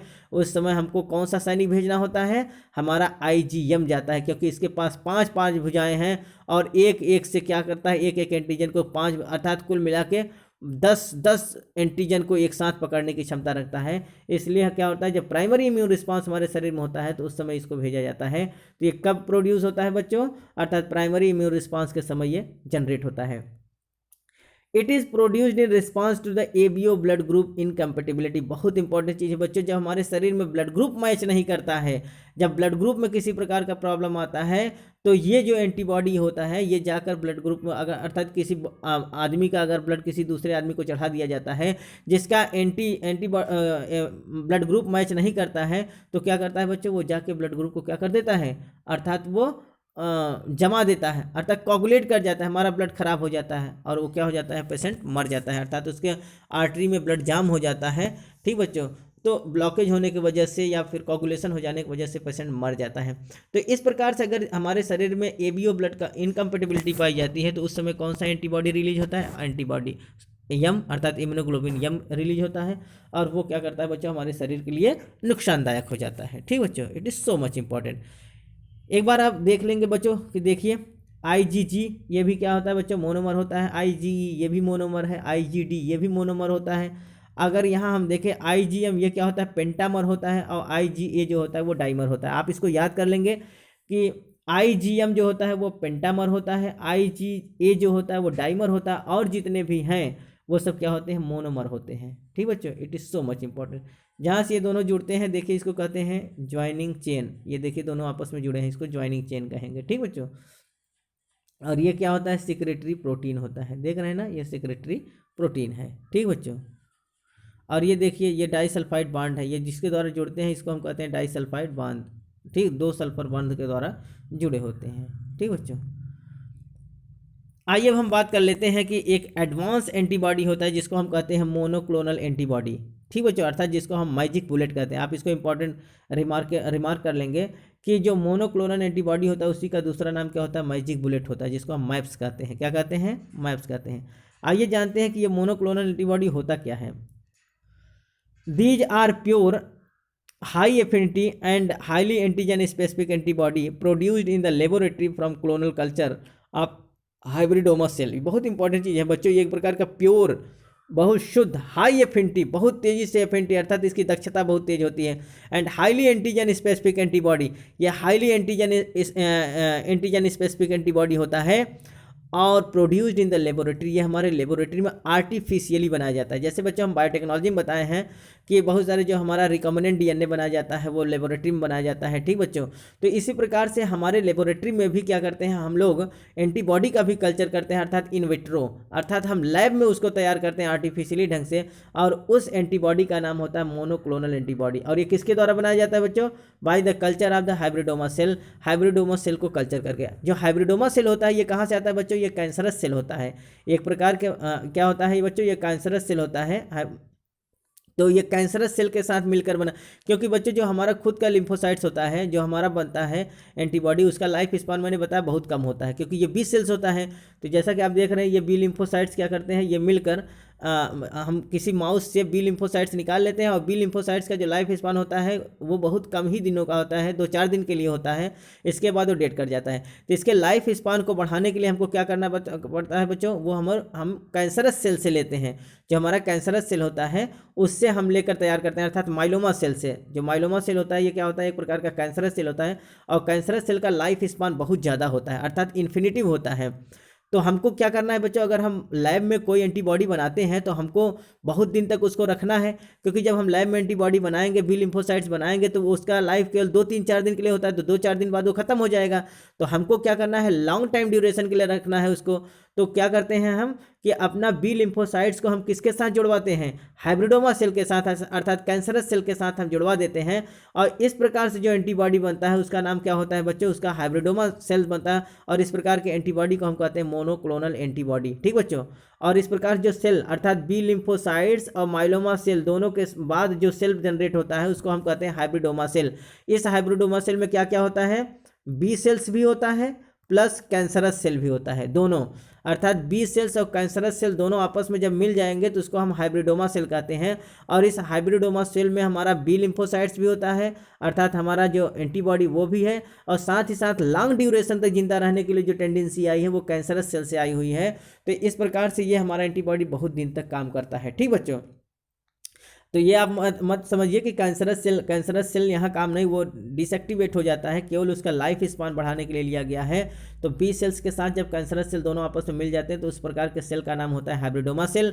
और इस प्रकार से हाइब्रिडोमा सेल से बनने वाला जो एंटीबॉडी होता है बच्चों उसका नाम होता है मोनोक्लोनल एंटीबॉडी, जिसको हम मैप्स कहते हैं। ठीक बच्चों, it is so much important. तो यहाँ आप देखेंगे कि दीज आर द प्योर, ये एकदम प्योर होता है, हाईली एफिनिटी वाला होता है, अर्थात इसकी दक्षता बहुत अधिक होती है, and highly antigen specific antibody होता है, प्रोड्यूस्ड इन द लेबोरेटरी, ये हम लेबोरेटरी में बनाते हैं, इन वाइट्रो टेक्निक्स के द्वारा बनाते हैं, from the clonal culture of the hybridoma cell, और हाइब्रिडोमा सेल के द्वारा ये हम बनाते हैं। इस प्रकार से जो एंटीबॉडी तैयार होता है उसको हम मैप्स कहते हैं। बच्चों इसके लिए हम अलग से वीडियो बना देंगे, किस प्रकार से हमारा हाइब्रिडोमा सेल के द्वारा हम किस प्रकार से ये हाइब्रिडोमा सेल्स के द्वारा हम किस प्रकार से एंटीबॉडी का कल्चरिंग करते हैं, किस प्रकार से हम लैब में बनाते हैं, इसका वीडियो हम अलग से बता देंगे। ठीक बच्चों, they were discovered by George Kohler and Cesar मिलेस्टिन।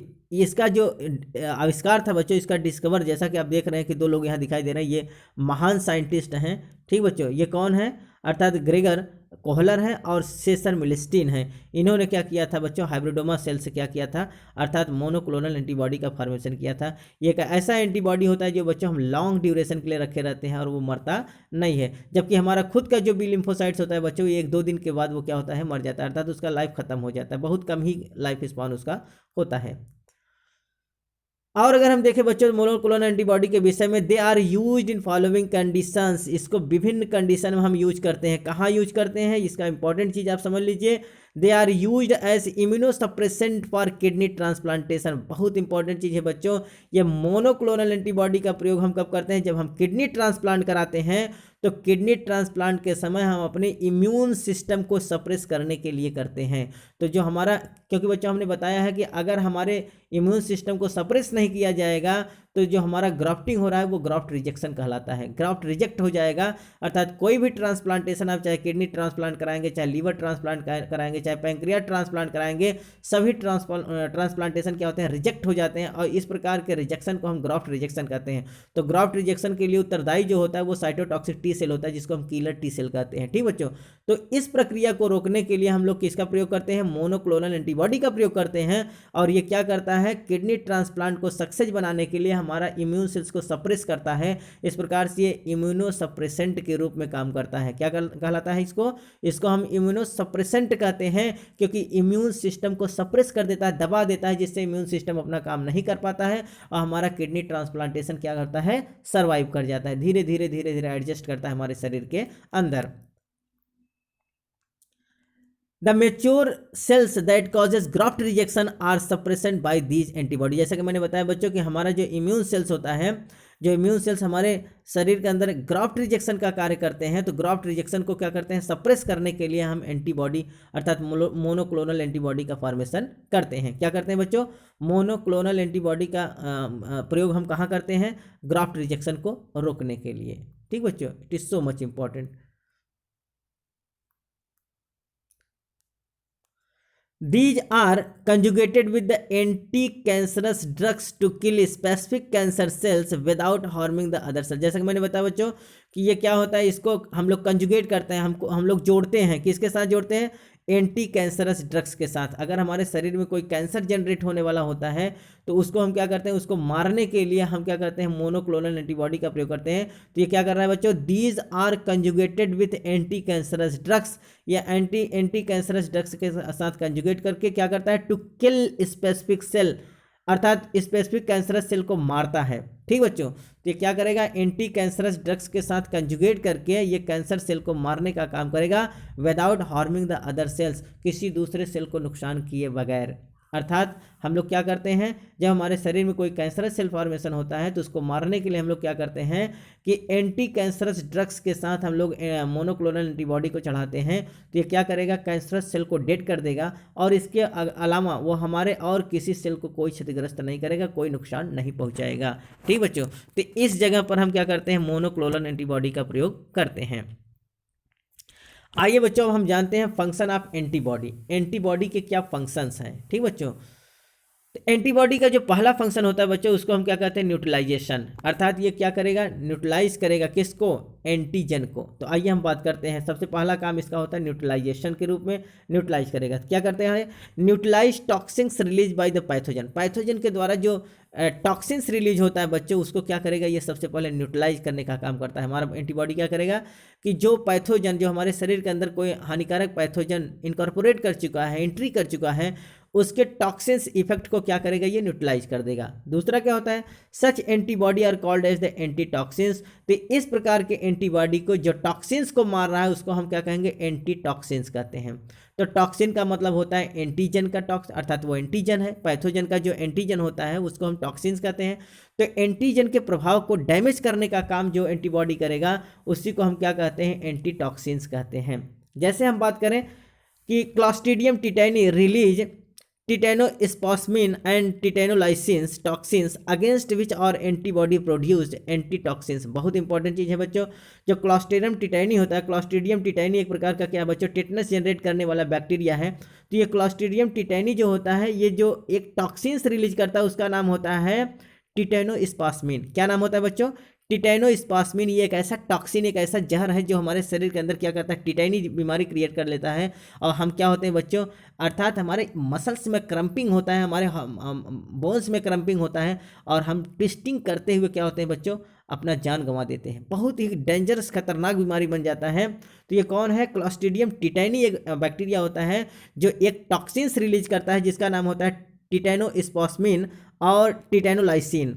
ये टॉक्सिन्स हैं अगेंस्ट विच और बॉडी प्रोड्यूस एंटी टॉक्सिन, जिसके अगेंस्ट हमारा बॉडी जो होता है एंटी टॉक्सिन जनरेट करता है। ठीक बच्चों, तो क्लॉस्ट्रीडियम टिटैनी से निकलने वाला जो टॉक्सिन है उसका नाम है टिटेनोस्पास्मिन या टिटेनोलाइसिन। इसके अगेंस्ट हमारा एंटीबॉडी खुद ही एक एंटी टॉक्सिन्स निकालता है। ठीक बच्चों, अर्थात उसको क्या करेगा, डिसएक्टिव कर देगा, प्रभावहीन बना देता है। In case of snake bite patient और एडमिनिस्टर्ड विद एंटी टॉक्सिन्स।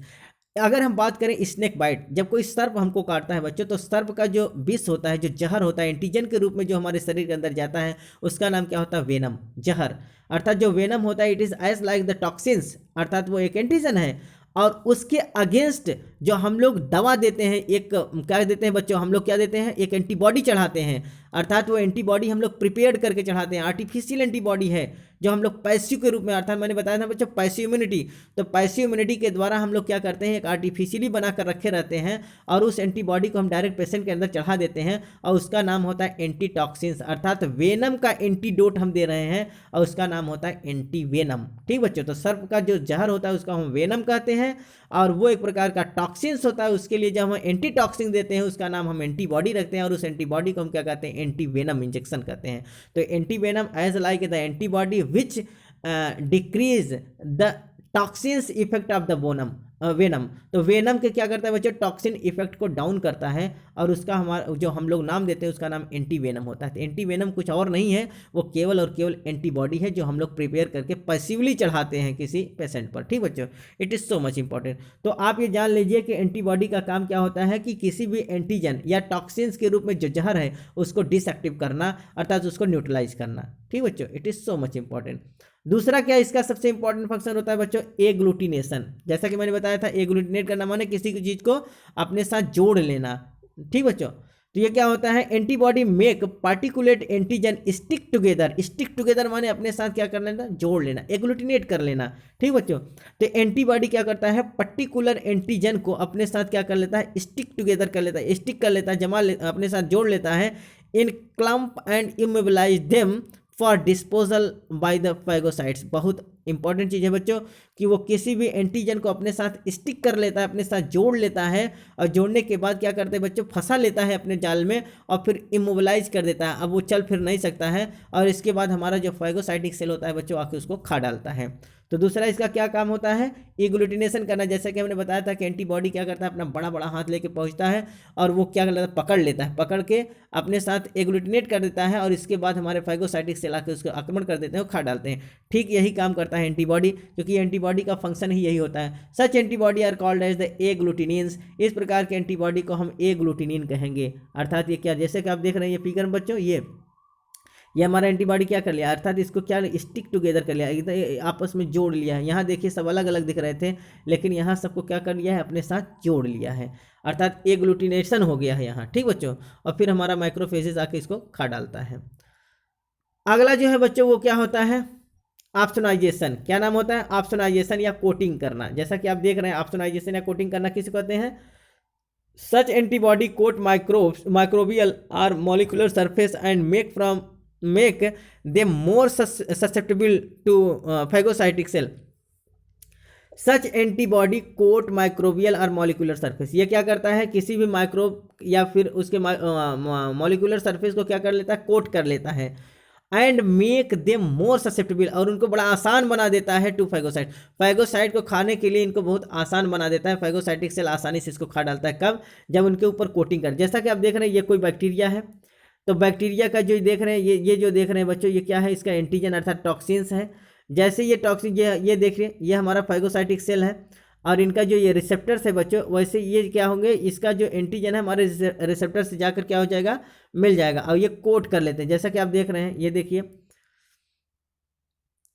ये जब इस प्रकार से ये इनके साथ आकर जुड़ जाएंगे तो ये देखिए ये जो रिसेप्टर्स था, ये रिसेप्टर के साथ इसका जो है एंटीजन यहाँ आके बाइंड कर गया। ये देखिए बाइंडिंग हो गया, और बाइंडिंग करने के बाद ये क्या कर देते हैं, इंगल्फ कर डालते हैं और ये फाइगोसाइटोसिस और इसको डाइजेस्ट कर डालते हैं। तो कोटिंग करना इनका काम होता है, एक साथ एक जोड़ने का काम करते हैं, अपने तरफ अट्रैक्ट कर लेंगे। और इस प्रकार की क्रिया को हम क्या कहते हैं बच्चों, ऑप्सोनाइजेशन या कोटिंग करना कहते हैं। तो ये हमारा क्या होता है, एंटीबॉडी इन सबको अर्थात वो न्यूट्रलाइजेशन करने का काम करेगा, एग्लूटिनेशन करने का काम करता है, साथ ही साथ ऑप्सोनाइजेशन करने का काम करेगा, और सब जगह वो हमारे फाइगोसाइटिक सेल को आसान बना देता है, जिससे वो आसानी से उनका भक्षण कर लेते हैं।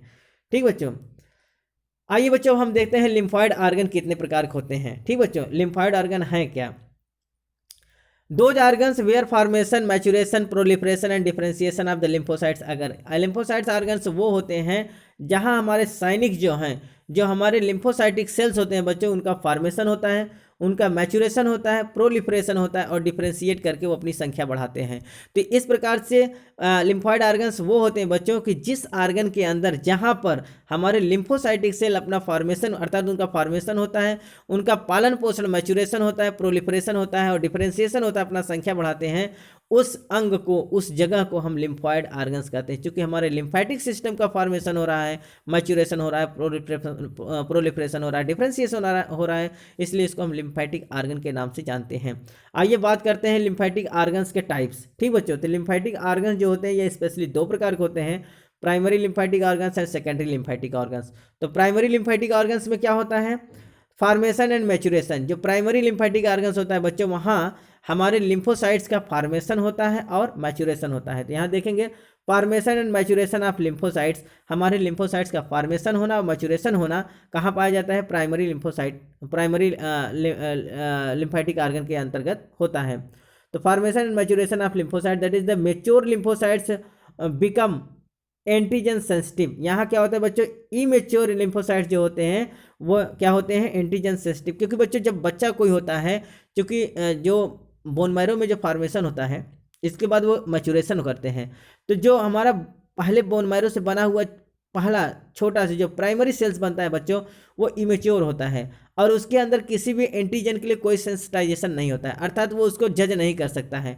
तो सचेत करने के लिए सबसे पहले प्रशिक्षण जो होता है बच्चों, बच्चे को जब प्राइमरी शिक्षा दी जाती है लड़ाई के लिए, अर्थात इम्यून सेल्स को लड़ाई के लिए जब सबसे पहले प्रिपेयर किया जाता है मतलब प्राइमरी एलिमेंट्री एजुकेशन जो दिया जाता है बच्चों, वो कहाँ दिया जाता है, वो प्राइमरी लिम्फॉइड आर्गन में दिया जाता है। तो यहाँ कहा गया immature lymphocytes become antigen sensitive. यहाँ जो हमारा इमेच्योर अपरिपक्व लिम्फोसाइट्स होता है, यह एंटीजन के प्रति क्या होता है, सेंसिटिव बनता है, अर्थात उसको पहचानता है, और यहाँ इसको गंभीरता लाया जाता है, जिससे वो लड़ाई में चलकर क्या करे, पारंगत हो जाए और जीत सके युद्ध को। तो कम्बैट में इसको तैयार करने के लिए, युद्ध में इसको तैयार करने के लिए प्राइमरी जो एलिमेंट्री एजुकेशन उसको दिया जाता है, वो प्राइमरी लिम्फॉइड आर्गन के रूप में दिया जाता है, अर्थात यहीं पर दिया जाएगा। तो वो आर्गन कौन है बच्चों, वो है बोन मैरो एंड थाइमस। तो बोन मैरो और थाइमस में हमारा जो लिम्फोसाइट सेल होता है बच्चों, प्राइमरी इमेच्योर लिम्फोसाइट्स होता है, उसका एलिमेंट्री एजुकेशन, पहला प्रशिक्षण, पहला ट्रेनिंग उनको बोन मैरो या थाइमस ग्लैंड से ही मिलता है। और जब यहाँ से ये सीख जाते हैं, सीखने के बाद तब इनका डिपार्टमेंट अलग कर दिया जाता है कि आपको फला डिपार्टमेंट में जाना है, आपको फला डिपार्टमेंट, और वो सब जाकर अपना अपना डिपार्टमेंट पकड़ते हैं। उसको हम कहते हैं सेकेंडरी लिम्फेटिक आर्गन या सेकेंडरी लिम्फॉइड आर्गन के नाम से जानते हैं। तो इनका प्राइमरी जो एलिमेंट्री एजुकेशन होता है, जो इनका मैचुरेशन होता है, जो इनका फॉर्मेशन होता है, वो प्राइमरी लिम्फॉइड आर्गन्स में होता है, जहां हमारे इमेच्योर लिम्फोसाइट्स क्या होते हैं, किसी एंटीजन के प्रति सेंसिटिव होते हैं। ठीक बच्चों, तो यहाँ आप देखेंगे दूसरा क्या होता है कि जैसे प्राइमरी लिम्फॉइड आर्गन में ये सब मैच्योर कर जाते हैं और उनका फॉर्मेशन हो जाता है, तो after maturations lymphocytes migrate to secondary lymphoid organ. जैसे ये मैच्योर हो जाते हैं, इनके अंदर युद्ध कौशल डेवलप हो जाता है, कैसे लड़ाई की जाती है, किस प्रकार से एंटीजन को हम रिकॉग्नाइज करेंगे और किस प्रकार से उनके प्रति सेंसिटाइजेशन होना चाहिए, ये सब जब पारंगत हो जाते हैं, तब ये कहाँ चले जाते हैं बच्चों, ये चले जाते हैं सेकेंडरी लिम्फॉइड आर्गन में। तो आइए देखते हैं सेकेंडरी लिम्फॉइड आर्गन जब ये पहुँच जाएंगे, तब युद्ध कौशल को ये पारंगत हो चुके हैं, युद्ध कौशल में पारंगत हैं, तो ये क्या करेंगे, यहाँ डिफ्रेंसिएशन एंड प्रोलिफरेशन करते हैं, अर्थात अब यहाँ ये क्या करेंगे, प्रोलिफरेट करेंगे और डिफ्रेंशिएट करेंगे, अपना संख्या बढ़ाएंगे, और इसको हम क्या कहते हैं, अर्थात ये क्लोनल फॉर्मेशन करते हैं, अपना संख्या बढ़ाने का काम करेंगे। तो ये क्या हो गया बच्चों, proliferation and differentiation of the lymphocytes in response to an antigen and for effector cell. अब यहाँ ये अपने इफेक्टर सेल का फॉर्मेशन करना शुरू कर देते हैं, अर्थात यहाँ साइटोटॉक्सिक टी सेल बनेगा, यहाँ हेल्पर टी सेल बनेगा, यहाँ मेमोरी टी सेल बनेगा, यहाँ सप्रेसर टी सेल बनेगा, साथ ही साथ अगर हमारा बी लिम्फोसाइट्स है तो यहाँ इफेक्टर अर्थात प्लाज्मा सेल्स का फॉर्मेशन करेगा, साथ ही साथ बी मेमोरी सेल का फॉर्मेशन। तो इस प्रकार से प्रोलिफरेशन और डिफ्रेंशिएशन यहीं पर होता है, कहाँ पर होता है, सेकेंडरी लिम्फॉइड आर्गन में होता है। अब हम बात करें कि वो सेकेंडरी लिम्फॉइड आर्गन है कहाँ, जहाँ इनको ये डिपार्टमेंट दिया गया, जहाँ ये प्रोलिफरेशन करते हैं और डिफ्रेंशिएशन करते हैं, तो वो कौन है बच्चों, आप इसको रिमार्क कर लेंगे। सेकेंडरी लिम्फॉइड आर्गन होता है लिम्फ नोड, स्प्लीन और माल्ट, अर्थात म्यूकोसा एसोसिएटेड लिम्फॉइड टिश्यू। तो प्राइमरी लिम्फॉइड आर्गन के रूप में बोन मैरो है और थाइमस है, जबकि सेकेंडरी लिम्फॉइड आर्गन के रूप में कौन कौन है, लिम्फ नोड है, स्प्लीन है और माल्ट है, अर्थात mucosa associated lymphoid tissue. Very very most important, आप इसको रिमार्क कर लेंगे। ठीक बच्चों, अर्थात यही जगह पर हमारे टोटल सैनिक तैयार होते हैं, अर्थात लड़ाई के लिए युद्ध कौशल को प्राप्त करते हैं। आइए हम जानते हैं सबसे पहले प्राइमरी लिम्फॉइड आर्गन। जैसा कि आप देख रहे हैं बच्चों, प्राइमरी लिम्फॉइड आर्गन में हम बोन मैरो को जानते हैं, थाइमस। तो बोन मैरो के विषय में बच्चों हम डिस्कस करेंगे बोन के चैप्टर में, अब यहाँ नहीं बताएंगे। यहाँ आप केवल थाइमस के विषय में जानिए कि थाइमस ग्लैंड क्या होता है। बोन मैरो के विषय में हम आगे बात करेंगे, सर्कुलेटरी सिस्टम में बात करेंगे, बोन के विषय में बात करेंगे, ठीक बच्चों। लेकिन यहाँ हम बात करते हैं अपने थाइमस के विषय में। जैसा कि आप देख रहे हैं, ये देखिए थाइमस ग्लैंड, ये बच्चा ये क्या है, थाइमस जो होता है ये प्राइमरी लिम्फॉइड आर्गन के रूप में जाना जाता है। तो यहाँ देखिए एक छोटा सा बच्चा है, जब छोटा सा बच्चा जन्म लेता है बच्चों, तो उस समय जो थाइमस ग्लैंड का वेट होता है वो कितना होता है, 10 से 35 ग्राम होता है, लगभग 10 to 35 ग्राम जो होता है इनका वेट होता है थाइमस ग्लैंड का। और ये थाइमस ग्लैंड कहाँ पाया जाता है, हमारे बिल्कुल हार्ट के लेटर अर्थात बगल में ही पाया जाता है, हार्ट के पास, स्टर्नम के जस्ट नीचे पाया जाता है, ठीक बच्चों। तो अगर हम देखें तो बच्चे में इसका कितना वेट है बच्चों, लगभग 10 to 35 ग्राम होता है। लेकिन जैसे जैसे आदमी ओल्ड एज की ओर जाता है, अर्थात जब एजिंग होता है बच्चों, जेरियाटिस कंडीशन में जब आदमी पहुंचता है, तो यहाँ क्या होता है, progressive involutions of the thymus. Thymus क्या होता है, रिटॉर्ड, अर्थात वो छोटा साइज में छोटा होता चला जाता है, रिड्यूस करता चला जाता है। और इसका जो वेट होता है बच्चों कितना होता है, 5 to 10 ग्राम वेट का हो जाता है। अर्थात ओल्ड एज में जैसे आदमी एजिंग की ओर बढ़ रहा होता है, जेरियाटिस कंडीशन में आता है, उस समय इसका थाइमस का जो साइज है वो क्या होता है, रिड्यूस होता चला जाता है, डिक्लाइन करता है, और वो 5 से 10 ग्राम हो जाता है। अर्थात अब ओल्ड एज के लिए इम्यून सिस्टम क्या हो रहा है, डैमेज हो रहा है, इसीलिए बुढ़ापे में इम्यूनिटी बहुत कमज़ोर हो जाती है, अर्थात कोई बीमारी तुरंत पकड़ लेता है। जब बच्चा ग्रोविंग फेज में होता है बच्चा, अर्थात एडोलसेंस की ओर जब जाता है बच्चा, तो उस समय उसका इम्यून फॉर्मेशन बहुत तेज़ी से होता है। जब बच्चा माँ के गर्भ में रहता है तब भी इम्यून सिस्टम उसका डाउन होता है, लेकिन जैसे जैसे बच्चा एडोलसेंस की ओर बढ़ता है, किशोरावस्था की ओर बढ़ता है, तो उसका जो थाइमस ग्लैंड है बच्चों, वो क्या होता है, वो बढ़ा साइज में बढ़ता है, अर्थात वो 10 से 35 ग्राम का वेट ले लेता है।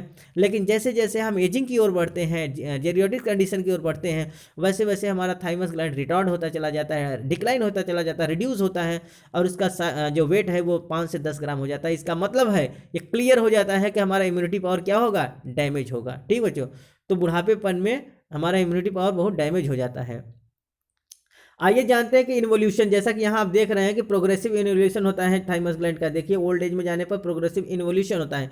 तो आइए जानते हैं इन्वोल्यूशन है क्या।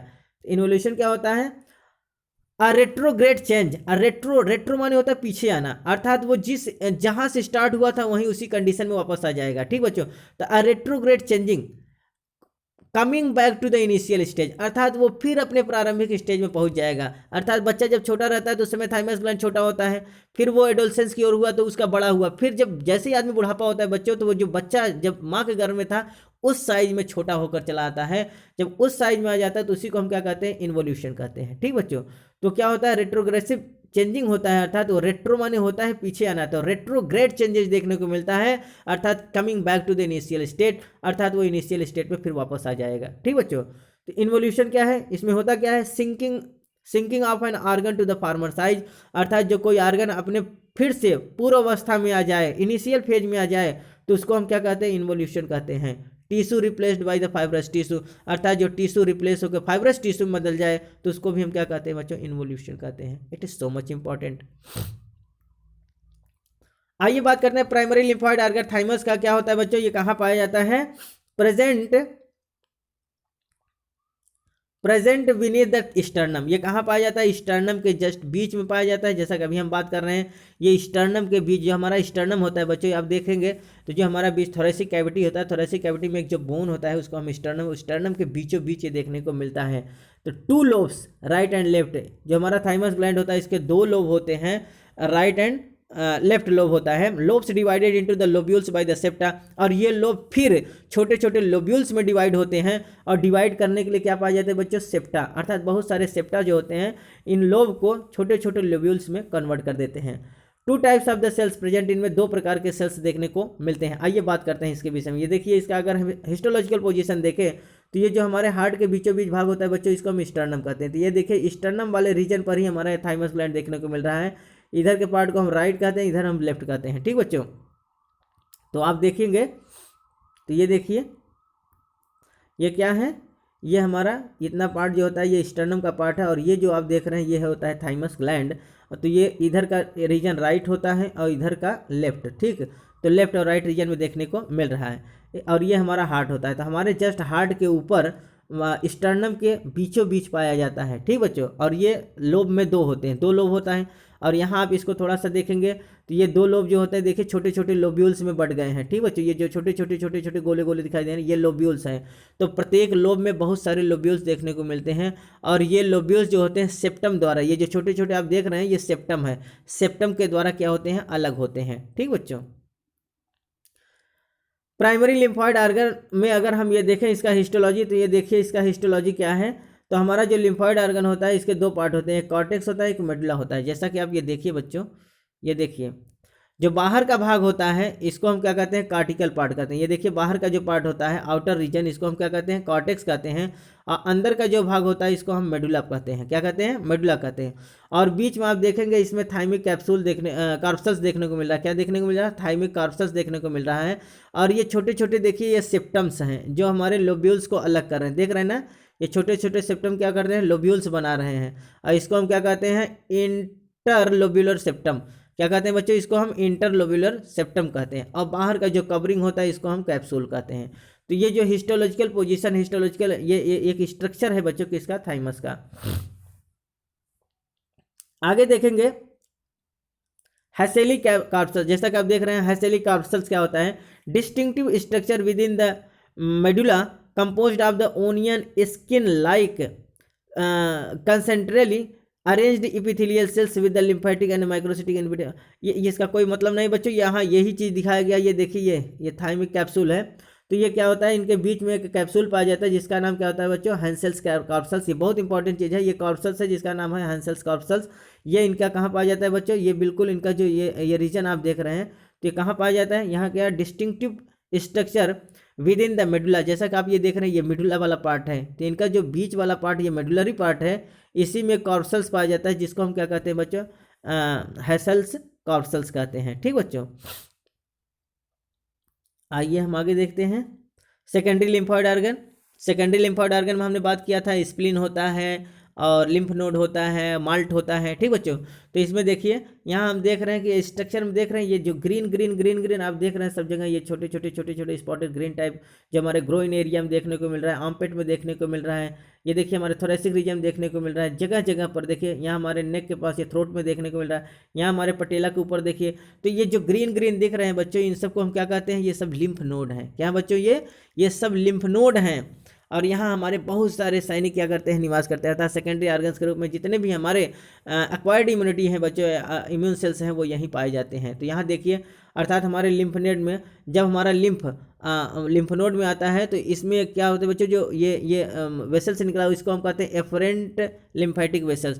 तो एफरेंट लिम्फेटिक वेसल्स के द्वारा जो हमारा लिम्फ होता है वो इंटर करता है लिम्फ नोड में। बहुत इंपॉर्टेंट चीज़ है बच्चों, अर्थात एफरेंट लिम्फेटिक वेसल्स के द्वारा हमारा लिम्फ इंटर करता है कहाँ, लिम्फ नोड में, और फिर इफरेंट लिम्फेटिक वेसल्स के द्वारा हमारा लिम्फ जो होता है लिम्फ नोड से बाहर जाता है। तो लिम्फ नोड में जो हमारे लिम्फ आते हैं बच्चों, वो किसके द्वारा आते हैं, एफरेंट लिम्फेटिक वेसल्स के द्वारा। और जब लिम्फ नोड से बाहर जाते हैं तो उसको हम कहते हैं इफरेंट लिम्फेटिक वेसल्स। ठीक बच्चों, it is so much important. और सेकेंडरी लिम्फॉइड ऑर्गन्स में क्या है बच्चों, स्प्लीन है। ये बहुत इंपॉर्टेंट चीज़, आप इसको रिमार्क कर लेंगे। ये देखिए स्प्लीन है, तो देखिए स्प्लीन कहाँ पाया जा रहा है, जस्ट हमारे एब्डोमेन के बगल में। तो यहाँ देखिए बीन शेप्ड ऑर्गन, ये सेम के दाने के बराबर, अर्थात सेम के दाने जैसा, अर्थात संरचना में कैसा दिखता है, सेम के दाना अर्थात बीन जैसा देखने को मिलता है। Just left to the stomach, हमारे स्टमक के जस्ट लेफ्ट में। जैसा कि आप ये देख रहे हैं, ये हमारा क्या है, ये हमारा स्टमक है। इस प्रकार से आप ये देख रहे हैं, ये स्टमक बना हुआ है। तो स्टमक के जस्ट लेफ्ट साइड में, क्योंकि मैंने बताया इधर लेफ्ट होता है, इधर राइट होता है, तो स्टमक के जस्ट लेफ्ट साइड में जो पाया जाता है एक सेम के दाने के समान बीन शेप जो पाया जाता है, उसको हम क्या कहते हैं, स्प्लीन कहते हैं। Mainly has lymphocytes, macrophages and large reservoir of the fresh RBC. बहुत इंपॉर्टेंट चीज़ है बच्चों कि स्प्लीन में क्या क्या पाए जाते हैं, कौन कौन से ऐसे चीज़ हैं जो इसमें पाए जाते हैं। तो कौन पाए जाते हैं बच्चों, मेनली हैज लिम्फोसाइट्स, इसमें बहुत सारे लिम्फोसाइट्स होते हैं। लिम्फोसाइट्स में B lymphocytes and T lymphocytes, साथ ही साथ माइक्रोफेजेस होते हैं। ठीक बच्चों, अर्थात यहाँ हमारे स्प्लीन में माइक्रोफेजेस देखने को मिलेंगे। Large reservoir of the fresh RBC, अर्थात यहाँ फ्रेश आरबीसी भी होते हैं, अर्थात इसको हम क्या कहते हैं बच्चों, ब्लड बैंक ऑफ बॉडी कहते हैं। हमारा जो ब्लड का प्यूरिफिकेशन होता है बच्चों, वो यहाँ होता है, हमारा ब्लड यहाँ फिल्टर होता है। क्यों, क्योंकि यहाँ बहुत सारे जो हमारे माइक्रोफेजेस होते हैं, ये सब क्या करते हैं बच्चों, जितने भी हमारे डेड सेल होते हैं, सब डेड सेल के बॉडी को यहीं दफन किया जाता है। और ये क्या होता है बच्चों, डेड सेल जब यहाँ आते हैं तो यहाँ हमारे ब्लड का प्यूरिफिकेशन होता है और शुद्ध ब्लड यहाँ पड़ा रहता है। ये स्प्लीन क्या करता है बच्चों, इमरजेंसी ब्लड सप्लाई करता है। जब हमारे शरीर को इमरजेंसी ब्लड की ज़रूरत पड़ती है तो ये इमरजेंसी ब्लड सप्लाई करता है, इसलिए हम इसको क्या कहते हैं, ब्लड बैंक ऑफ बॉडी कहते हैं। ये हमारे बॉडी का ब्लड बैंक होता है। जब कहीं ज़रूरत होता है तो हम अपने स्प्लीन के द्वारा ब्लड को ले सकते हैं। तो हमारे स्प्लीन में क्या देखने को मिलता है, लिम्फोसाइट्स देखने को मिलता है, माइक्रोफेजेस देखने को मिलता है, और लार्ज रिजर्वायर फ्रेश आरबीसी देखने को मिलता है, इसलिए इसको हम ब्लड बैंक ऑफ बॉडी कहते हैं। अगला सबसे इंपॉर्टेंट चीज क्या है बच्चों, destroys RBC after their life span. क्या करता है बच्चों, जब हमारे आरबीसी का लाइफ स्पान खत्म हो जाता है, अर्थात 120 दिन बाद, अर्थात जब हमारा आरबीसी का लाइफ स्पान 120 दिन हो जाता है तो आरबीसी को डेड कर देता है, मार डालता है। ठीक बच्चों, तो destroyed RBC after their life span that is the 120 days is over, so it is called as the graveyard of RBC. इसलिए इसको हम क्या कहते हैं, आरबीसी का कब्रिस्तान कहते हैं। ठीक बच्चों, तो जो हमारे आरबीसी का लाइफ खत्म हो जाता है 120 दिन बाद, तो ये हमारे आरबीसी को क्या कर देते हैं, अर्थात मार डालते हैं माइक्रोफेजेस, और मारने के बाद फिर वो ले जाकर स्प्लीन में क्या करते हैं, उसको दाह संस्कार करते हैं, अर्थात उसको जला देते हैं, उसका क्या करते हैं, उसका कब्रिस्तान कुल मिला के वहाँ उनको क्या होता है बच्चों, इनको खा डालते हैं। खाने के बाद इनका प्यूरिफिकेशन होता है, तो इसलिए जितने भी हमारे डेड सेल होते हैं, जितने भी हमारे डेड आरबीसी होते हैं, उनका दफन कहाँ होता है बच्चों? वहाँ हमारे स्प्लीन में होता है। इसलिए स्प्लीन को हम क्या कहते हैं बच्चों? ग्रेवयार्ड कहते हैं, अर्थात कब्रिस्तान ऑफ आरबीसी कहते हैं। ये बहुत इंपॉर्टेंट, ये दोनों चीज़ें इंपॉर्टेंट है बच्चों कि आरबीसी को क्या कहते हैं, सॉरी स्प्लीन को क्या कहते हैं? ग्रेवयार्ड और आरबीसी कहते हैं, आरबीसी का कब्रिस्तान। साथ ही साथ उसको हम ब्लड बैंक ऑफ बॉडी भी कहते हैं, क्योंकि हमारे बॉडी के लिए इमरजेंसी ब्लड जो होता है बच्चों, वो स्प्लीन अपने पास रखे रहता है। अगला एक इंपॉर्टेंट चीज और क्या है बच्चों? Performs blood filtration by trapping and destroying the blood borne microbes and dead cells. अर्थात कोई डेड सेल हमारे शरीर के अंदर है बच्चों, उसको जैसे हमने बात किया कि आरबीसी हमारा डेड हो जाएगा और जो कोशिकाएं हमारी मर जाती हैं, बहुत सारे हमारे सैनिक शहीद हो जाते हैं, तो इन सब की डेड बॉडी और साथ ही साथ ब्लड बॉर्नी माइक्रोब्स, कुछ ऐसे माइक्रोब्स जो हमारे शरीर के अंदर इन्वाइडर आए हैं, एंटीजन आए, उनको सबको मार दिया जाता है। मारने के बाद बच्चों ये सब क्या क्या होते हैं? इनका ब्लड का क्या होता है? फिल्ट्रेशन होता है, और फिल्ट्रेशन करने के बाद हमारा ब्लड यहाँ कलेक्ट हो जाता है। मैंने बताया ना बच्चों कि बहुत सारे डेड बॉडी यहाँ क्या होते हैं? जलाए जाते हैं सबको। तो इसके बाद हमारा ब्लड क्या होता है? फिल्टर हो जाता है और यहीं स्प्लीन में कलेक्ट करके रखा जाता है। इस प्रकार से स्प्लीन को हम क्या कहेंगे? ब्लड बैंक ऑफ बॉडी और ग्रेवयार्ड और आरबीसी, अर्थात आरबीसी का कब्रिस्तान और blood bank of the body कहा जाता है। ठीक बच्चों, अगला अगर हम देखें mucosa associated lymphoid tissue malt, तो ये माल्ट कहाँ पाए जाते हैं बच्चों? ये हमारे कहाँ कहाँ पाए जाते हैं? Present in lining of the respiratory tract, gastrointestinal tract, GIT and urogenital tract. ये जो म्यूकोसा एसोसिएटेड लिम्फोइड टिश्यू होते हैं बच्चों, अर्थात वो म्यूकोसा में पाए जाते हैं। म्यूकोसल लेयर जो होता है, म्यूकोसल लेयर में ये हमारे लिम्फोइड टिश्यू पाए जाते हैं। ये टिश्यू हैं बच्चों, ये आर्गन नहीं है। इनको हम कहते हैं mucosa associated lymphoid tissue malt. और ये कहाँ देखने को मिलते हैं? हमारे रेस्पिरेटरी ट्रैक्ट में देखने को मिलेंगे, गैस्ट्रोइंटेस्टाइनल ट्रैक्ट जिसको हम जीआईटी कहेंगे, और साथ ही साथ यूरिनोजेनिटल ट्रैक्ट में देखने को मिलते हैं। जो जो हमारा स्थान खुला हुआ होता है वहाँ पर हमारे ये सोल्जर्स लगाए जाते हैं। ठीक है बच्चों, तो वहाँ हमारे बहुत सारे सैनिक क्या होते हैं? पाए जाते हैं। तो किस जगह पर ये पाए जाते हैं?